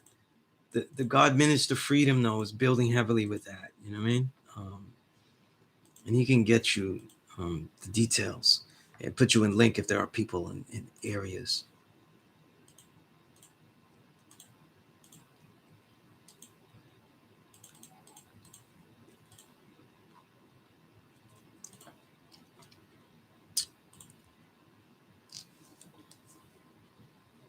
All right. I'm going to take a break here. When I come back, I'm going to go through the questions that self I build posted. So that way we could get through that. Okay. A lot of good questions. So just give me a minute. I also left my water bottle somewhere and I'm thirsty. All right.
There, I'm back. Took me a while. All right, so where are we? All right, so hopefully, trolls have vacated. That way, like just silently watch, people are so full of shit, you know what I mean? If you wanted to have a god complex, you just call yourself Zeus or something, you know what I mean? Or just call yourself a superhero, you know what I mean? Just call yourself Galactus or Thanos, you know what I mean? And call it a day, you know what I mean? And fucking with our shit, right? The god self I built had some great questions. He was talking about, he was inspired by something he read in the Science of Self book. I haven't read through that book, but it's got some good stuff in it. From Supreme Understanding and Seabass, it's got some good stuff. And definitely a book I'm going to read through eventually, you know what I mean? Definitely have to get through it. I started it though. I just, there's so many things I have. I just couldn't get, I lost track of it. But it inspired him. He was reading about the bell curve and inspired to other questions like, what can we do to combat the negative impact that society has on the development of original children? What can a parent do to combat such an overwhelming onslaught of misinformation, lies, and outright hatred towards their children? What methodology of teaching is best suited to positively impact our youth? How do we aid and assist them towards a love of self and kind? Who was or is the most positive example of parenting you've seen or read about, and why? Also, as a result of such parenting, did the children demonstrate positive development? Lastly, as a 5%, what would you consider positive child development? These all go in the same bracket, so I decided to read them all at once as he shared them that way.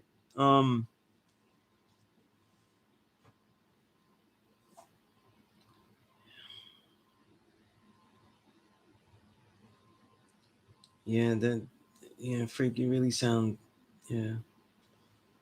Again, whatever. If you're in the New York area, come see me because that shit sounds really, really weak, real weak.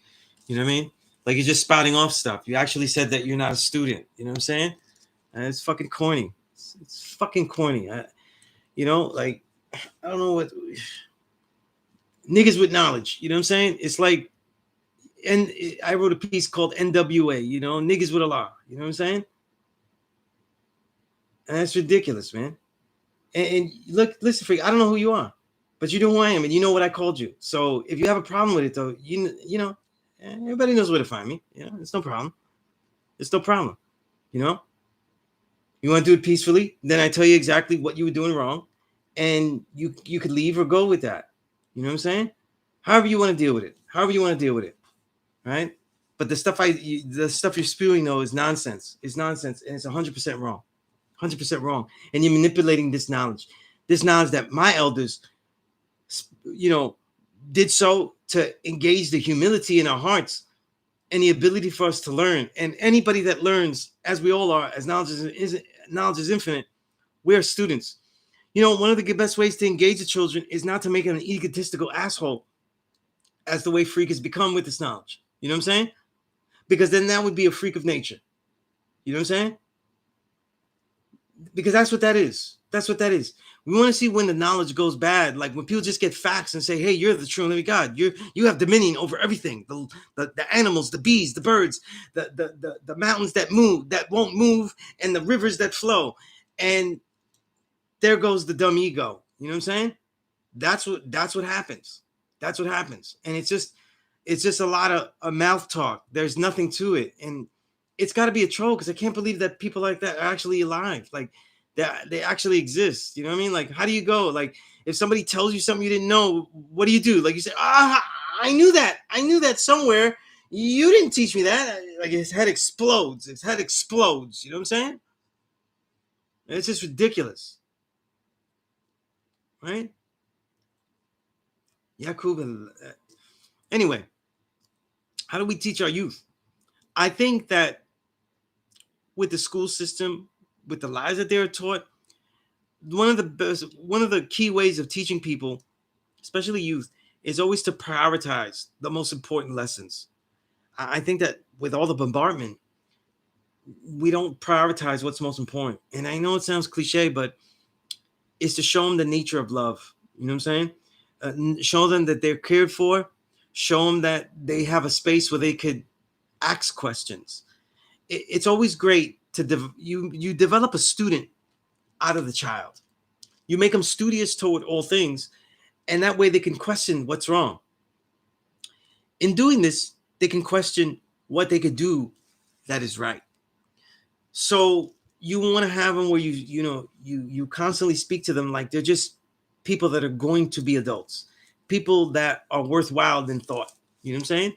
And you got to show them a lot of love, a lot of care, and sometimes that's more important than indoctrinating in them with ideas, even if those ideas are true. You know?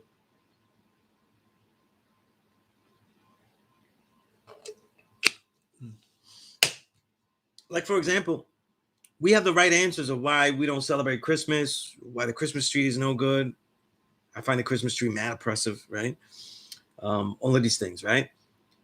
But the Christmas tree is also designed to be very illuminating, very engaging, and it is extremely and will never, really never not be appealing to children.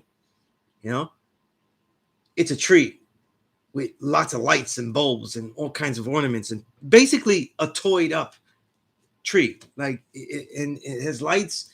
Sometimes it has moving ornaments, all that kind of stuff. You know, in my old earth had the bubbling ornaments, the ones that bubble, you know, with the water bubbling, right? All of this stuff is engaging the child. So, like, when you deal with a child, instead of telling them what's right, because you're right, you're not wrong, you would first engage them first.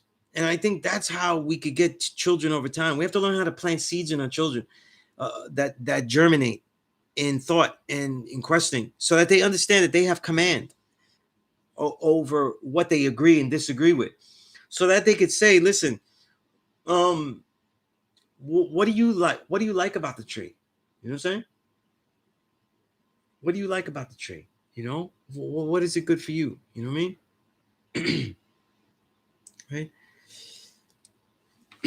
And you engage them in that kind of way, you know. And I think that one of the ways to do it is to, a lot of people look at the holidays as a way to preach, though, but we have to have like kind of like moments where we say, listen, this is going to be part of our holiday.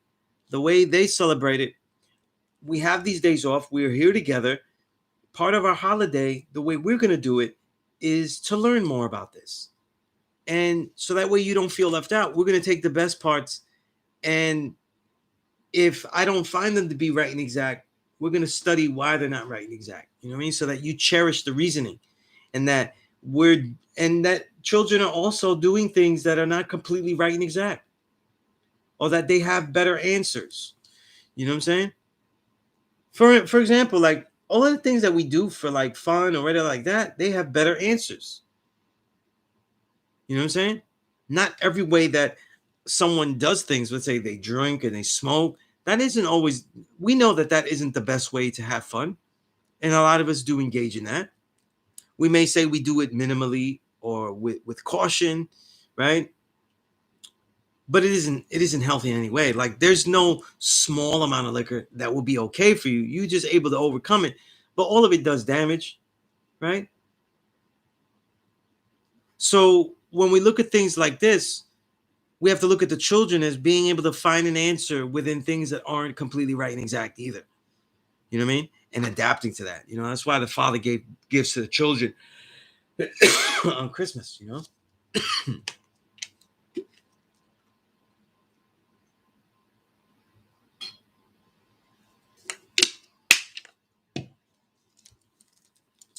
And I know Self I Build, you had like an onslaught of things. It depends on the age, like a mentality, like with my oldest daughter, she's picking a certain career. And in that career, I don't tell her how to do it, although I would probably have a whole bunch of things to say. But I like to guide her to people that might have a way, you know what I'm saying? And in that field that I find righteous, that she can learn from and model some of the development of her mission within that field. You know what I'm saying? And I think that with parenting, you want to guide them, but not impose the way, and that's hard. That's hard to do. You know, as a parent, that is very hard because you think you know the safest way. You think you know, and it's not about what you know only. It's about what they develop into and what they intend to do and intend to be. And in many ways, that is separate from you. That is separate from you. And that's why we're always a student, even though some people idiotically think otherwise. You know what I mean? Some people are, we're always students because the children are the best part, and we're always learning from the children. Always learning from the children. You know what I mean?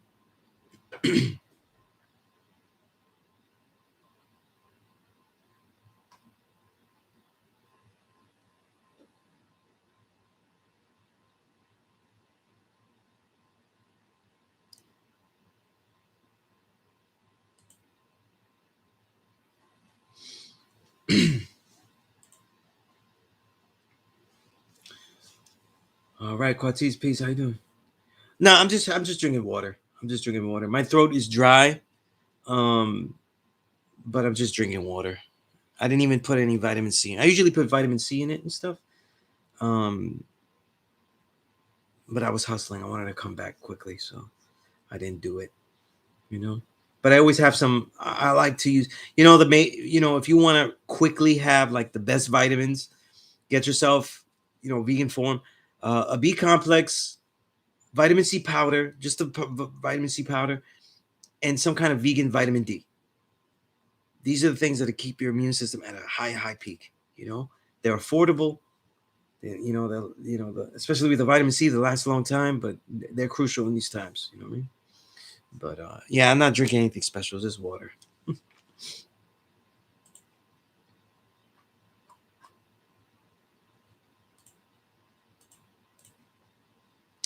All right, continuing on with these questions that are really, really, he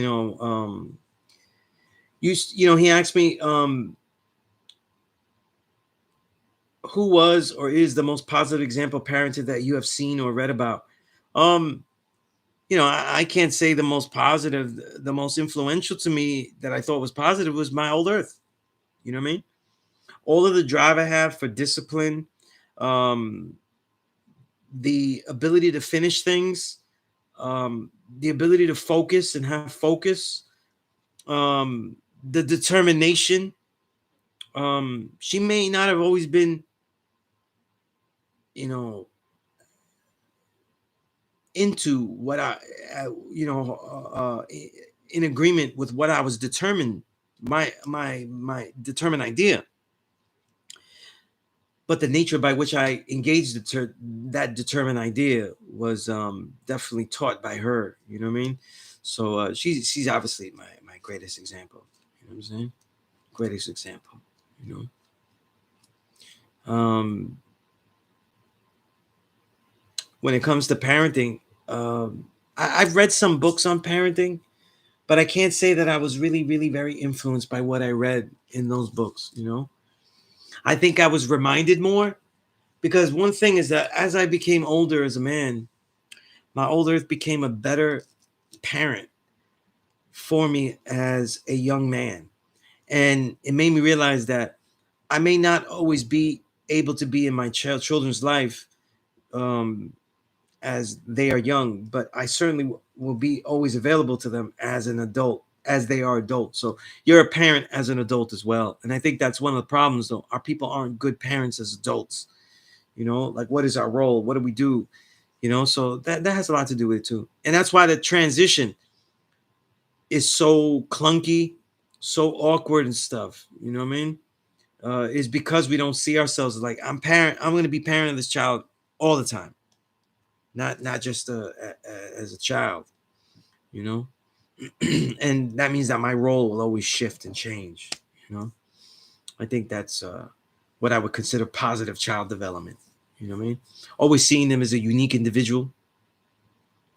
Um, in other words, someone special, not just a sponge for your own ideas. You know, but actually something to share your ideas with, but that will also sprout their own. You know what I mean? And some of these ideas may be wrong, and you have to take them through it. And some of these ideas may be beyond your scope, and you take them through it so that way they can explain it better. for you, of course, but also for themselves as well. You know what I mean? Right? And all these things, we're all young students, and childhood with a parent is really, you should see it as like a teacher, a student in the classroom. That area is your laboratory, and the childhood, a child's childhood is their surface area of laboratory. You know, they learn and they can grow. So that's important. You know what I mean? Again, what I'm saying is not easy. You know what I'm saying? Because you're going to agree or disagree, and you're not going to know when to enforce the teaching, impose the teaching, impose the truth that you know is the truth and may not be seen yet. And that's the problem with parenting, that you have to impose a truth that isn't ready yet.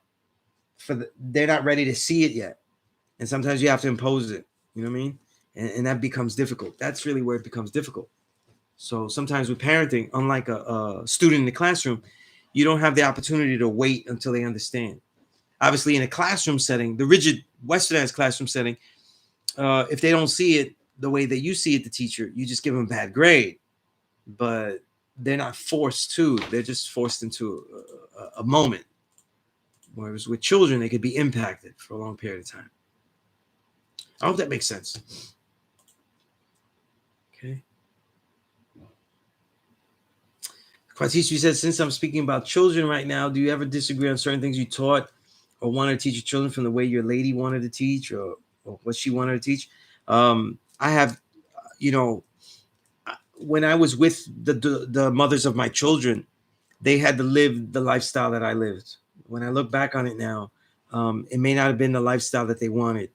Not because they didn't necessarily agree with it, but because it didn't give them the rewards that they wanted. You know what I'm saying? And or the rewards may have been too minimal. You know what I'm saying? Sometimes those 12 jewels, the things that people want, aren't in the 12 jewels. You know what I mean? That's not what they want. So I think that there are many things that the mothers of my children teach that I don't agree with. I mean, naturally, it would make sense. And because I'm no longer with them, we're not unified in that way. That happens a lot. So what happens is that I'm very in tune with giving both sides, you know, and I talk to my child more so they could give me the complete side of the disagreeable side.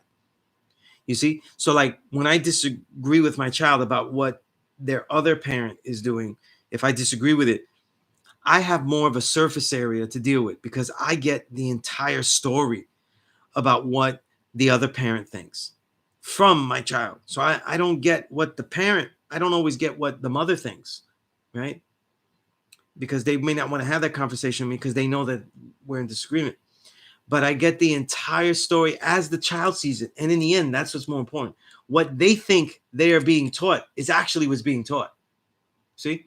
You teach a child 2 + 2 = 4, right?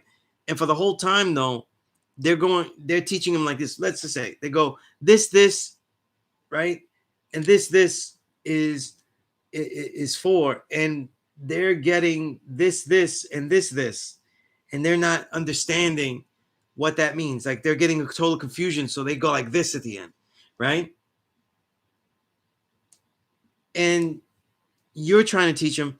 It doesn't matter what the mother may have been trying to teach them. What's most important is what the child thinks that they're being taught, because that's what they're actually learning, what they would share, what they got out of it.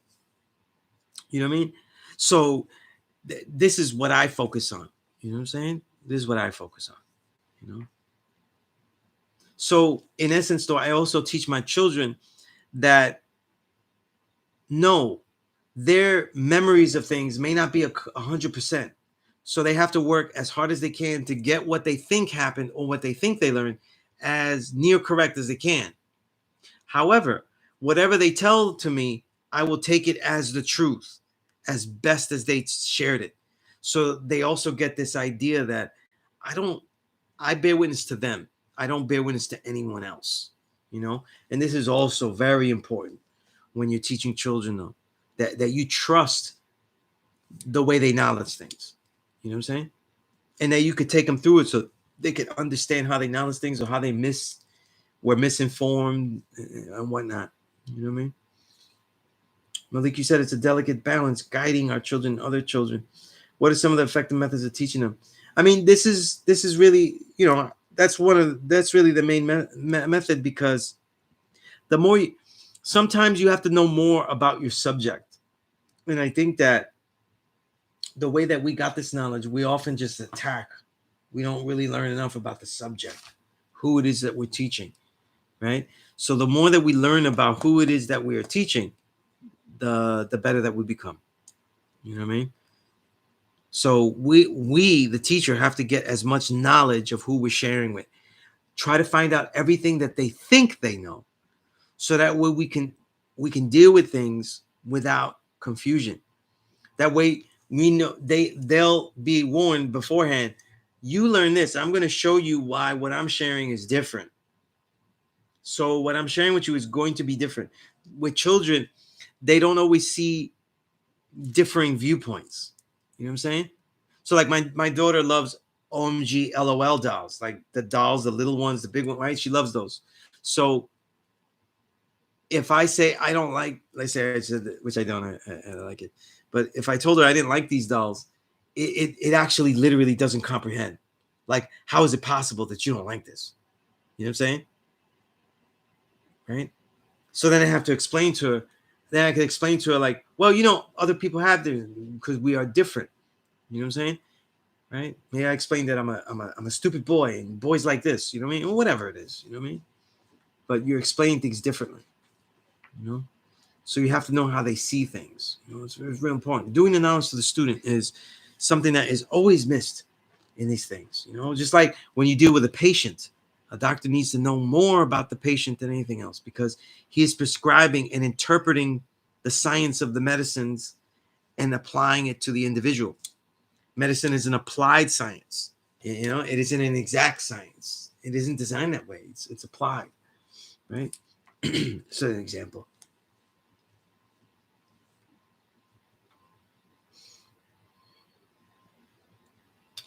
783rd. How do I sound in 2x? Does that sound okay? Mr. As a parent, I have learned to be more patient. Oh, yeah. That's, yeah. Yeah. Let me tell you something. I'll soar. You said Hellraiser, arguably the greatest MC of all time, Renaissance Child's classic. I don't know how people judge the greatest MC of all time. Like, everybody judges him differently. I don't know how you're judging it. Do we judge in all the categories? Then Hellraiser, Jizza, certain MCs like that, they're missing a lot of levels, right? They may not score high on all the levels, but the levels that Hellraiser scores high on, he's at the top, at the tip top. And the way that he rhymes, I love the way he rhymes, and he's a great man. I root for Hellraiser so much. He's a great man. I always root for him. I always salute him. I think he's a genius. I could say Renaissance Child is a classic. I agree. But I actually think that everything he was putting out in those from 2004 to the end of 2009, but I think they were all incredible, all essential. There's three MCs in the 2000, four MCs in the 2000s that I thought were incredible. Obviously, MF Doom, Hellraiser, of course. I'm forgetting the third guy, Bronze Nazareth, and Killer Priest.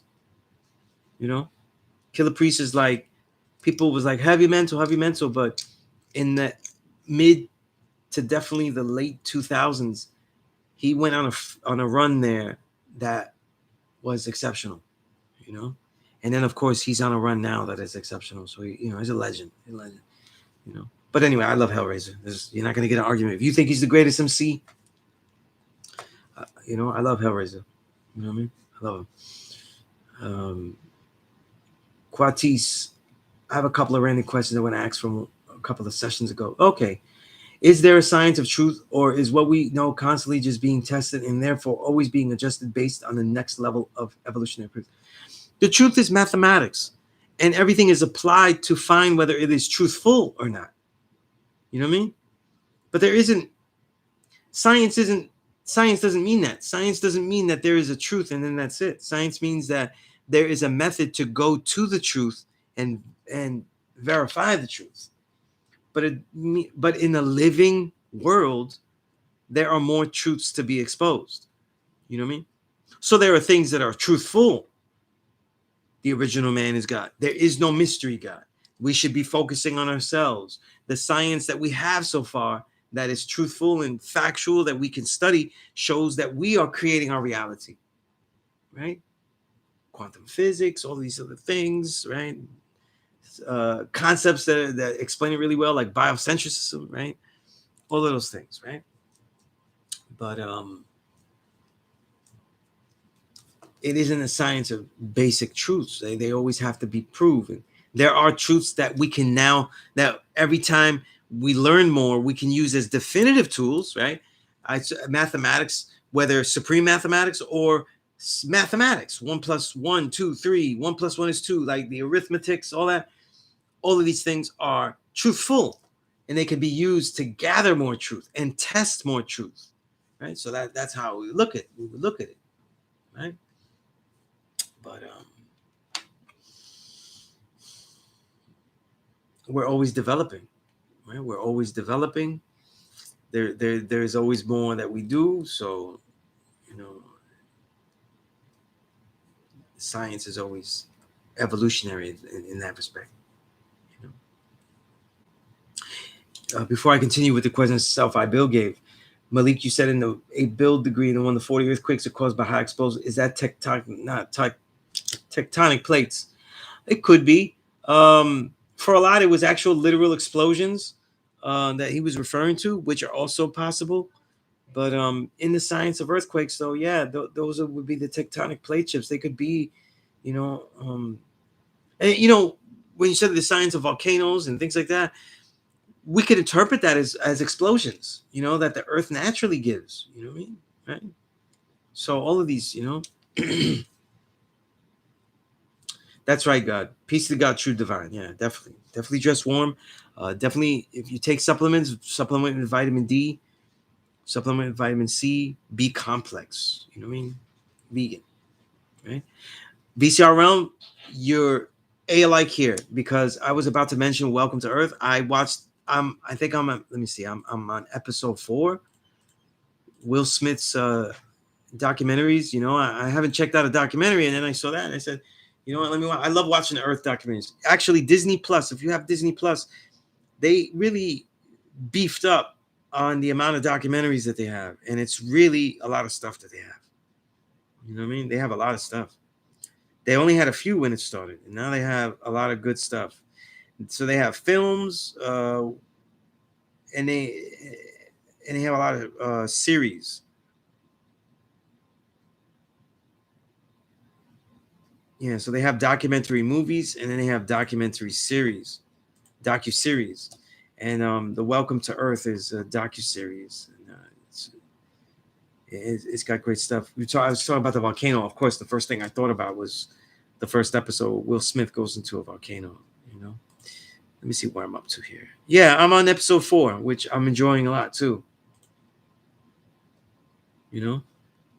Again, documentaries, when it comes to Earth and animals and stuff, you always want to kind of keep up to date with watching those because they always show new things. They have new technology to see things. You know what I'm saying? So it's really beautiful.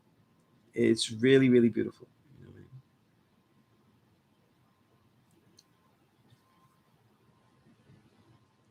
Malik, you said personally, I really like a lot of justice. I always pick up a jewel later on in his creativity, value, fame. You know what? You guys are naming my favorites. You know what I'm saying? Jizza is a favorite. I think he's GOAT level. You know what I'm saying? I as a writer, he's probably influences me the most as far as structure, concentration of language, word choicing. I could go on and on about it. You know what I mean? Go on and on about it. Bioluminescence, yeah, that was intriguing too. Quatis, you said, how can one engage the wrongdoer who feels threatened by his actions being pointed out in a way that leaves only the progressive way out? Can the weak and wicked be civilized, tamed, or I'm going to skip along to finish Quatis, or otherwise influenced into constructive behavior? Um, yes and no. I mean, there's no way that you could civilize everyone. You know, there's two things: you either civilize the wrongdoer or you learn to defend yourself against the wrongdoer. You have to do both. You know, that's why we do the martial arts. You know, we have to defend ourselves against the wrongdoer. Like, for example, Freak here has been a wrongdoer. You know what I mean? The entire time he gave a name, a righteous name, but it was after coaxing, so he could have made that up too. And there's no way to prove that he's that person, whoever that person is. And he didn't give where he's from. He didn't give his lineage, anything. So he's a mystery god. So in this nation of our etiquette, or just basic human etiquette, he's a complete wrongdoer, right? So how do you defend against the wrongdoer? You could show them how they are wrong, but they never may be right. It's as it seems here, or you have to defend yourself against the wrongdoer. So in this case, I defend myself, not physically, because there's no, he can't do anything anyway, right? I'm here. But and I wouldn't do anything from there because I'm here. I can't punch the screen. It's my laptop. So I'm not doing that. So then I would defend myself against his idiocy, and I teach you why that's wrong. And I use him as a tool to show everyone else why he is wrong. So I defend what I am sharing by showing everybody the correct way and use it as a tool for engagement. You know what I'm saying? Like if you have somebody doing something wrong, like, oh, that's a horrible punch. Let me show you the right way. Wait, do it again? Yeah, there you go. Now we show you the right way. So you can't always reform it. You can't reform everybody, and you shouldn't be expecting that. You know what I'm saying? You shouldn't be expecting that. Is a man that rules by the gun and possessed by greed able to be civilized? Oh, absolutely, absolutely. You know what I'm saying? Because every man that is possessed by a gun and blinded by greed may have different reasoning toward that. You know what I'm saying? They have different reasonings toward that. So you don't always know. Of course, you have to protect yourself, so you don't always have the time to engage the reasoning of that either. You know what I'm saying? But in reality, we never know all of the reasons. We don't know all the earth and wind and fire behind their earth, wind, and fire. Or is the power of the 5% there to push the hour forward by creating cultured youth? Of course, the focus is always the youth. Even when you teach older people, which I think is a fine thing to do, you should be teaching them because they're going to be a bastion toward the youth. They have children. They have, they have other sons. They're around youth. You know what I mean? Or in certain cases, right? And Quatis, I know that you'll understand this. They may not have children. They may not be around youth, but their field of work impacts the youth. So an artist may not have children, may not want children, may be too old to be under the bracket of what people are saying is a rule now, but he may be very influential upon the youth. And so he is engaged with the youth in some kind of way, with their arts and creativity. You know what I mean? Right? So that's something too,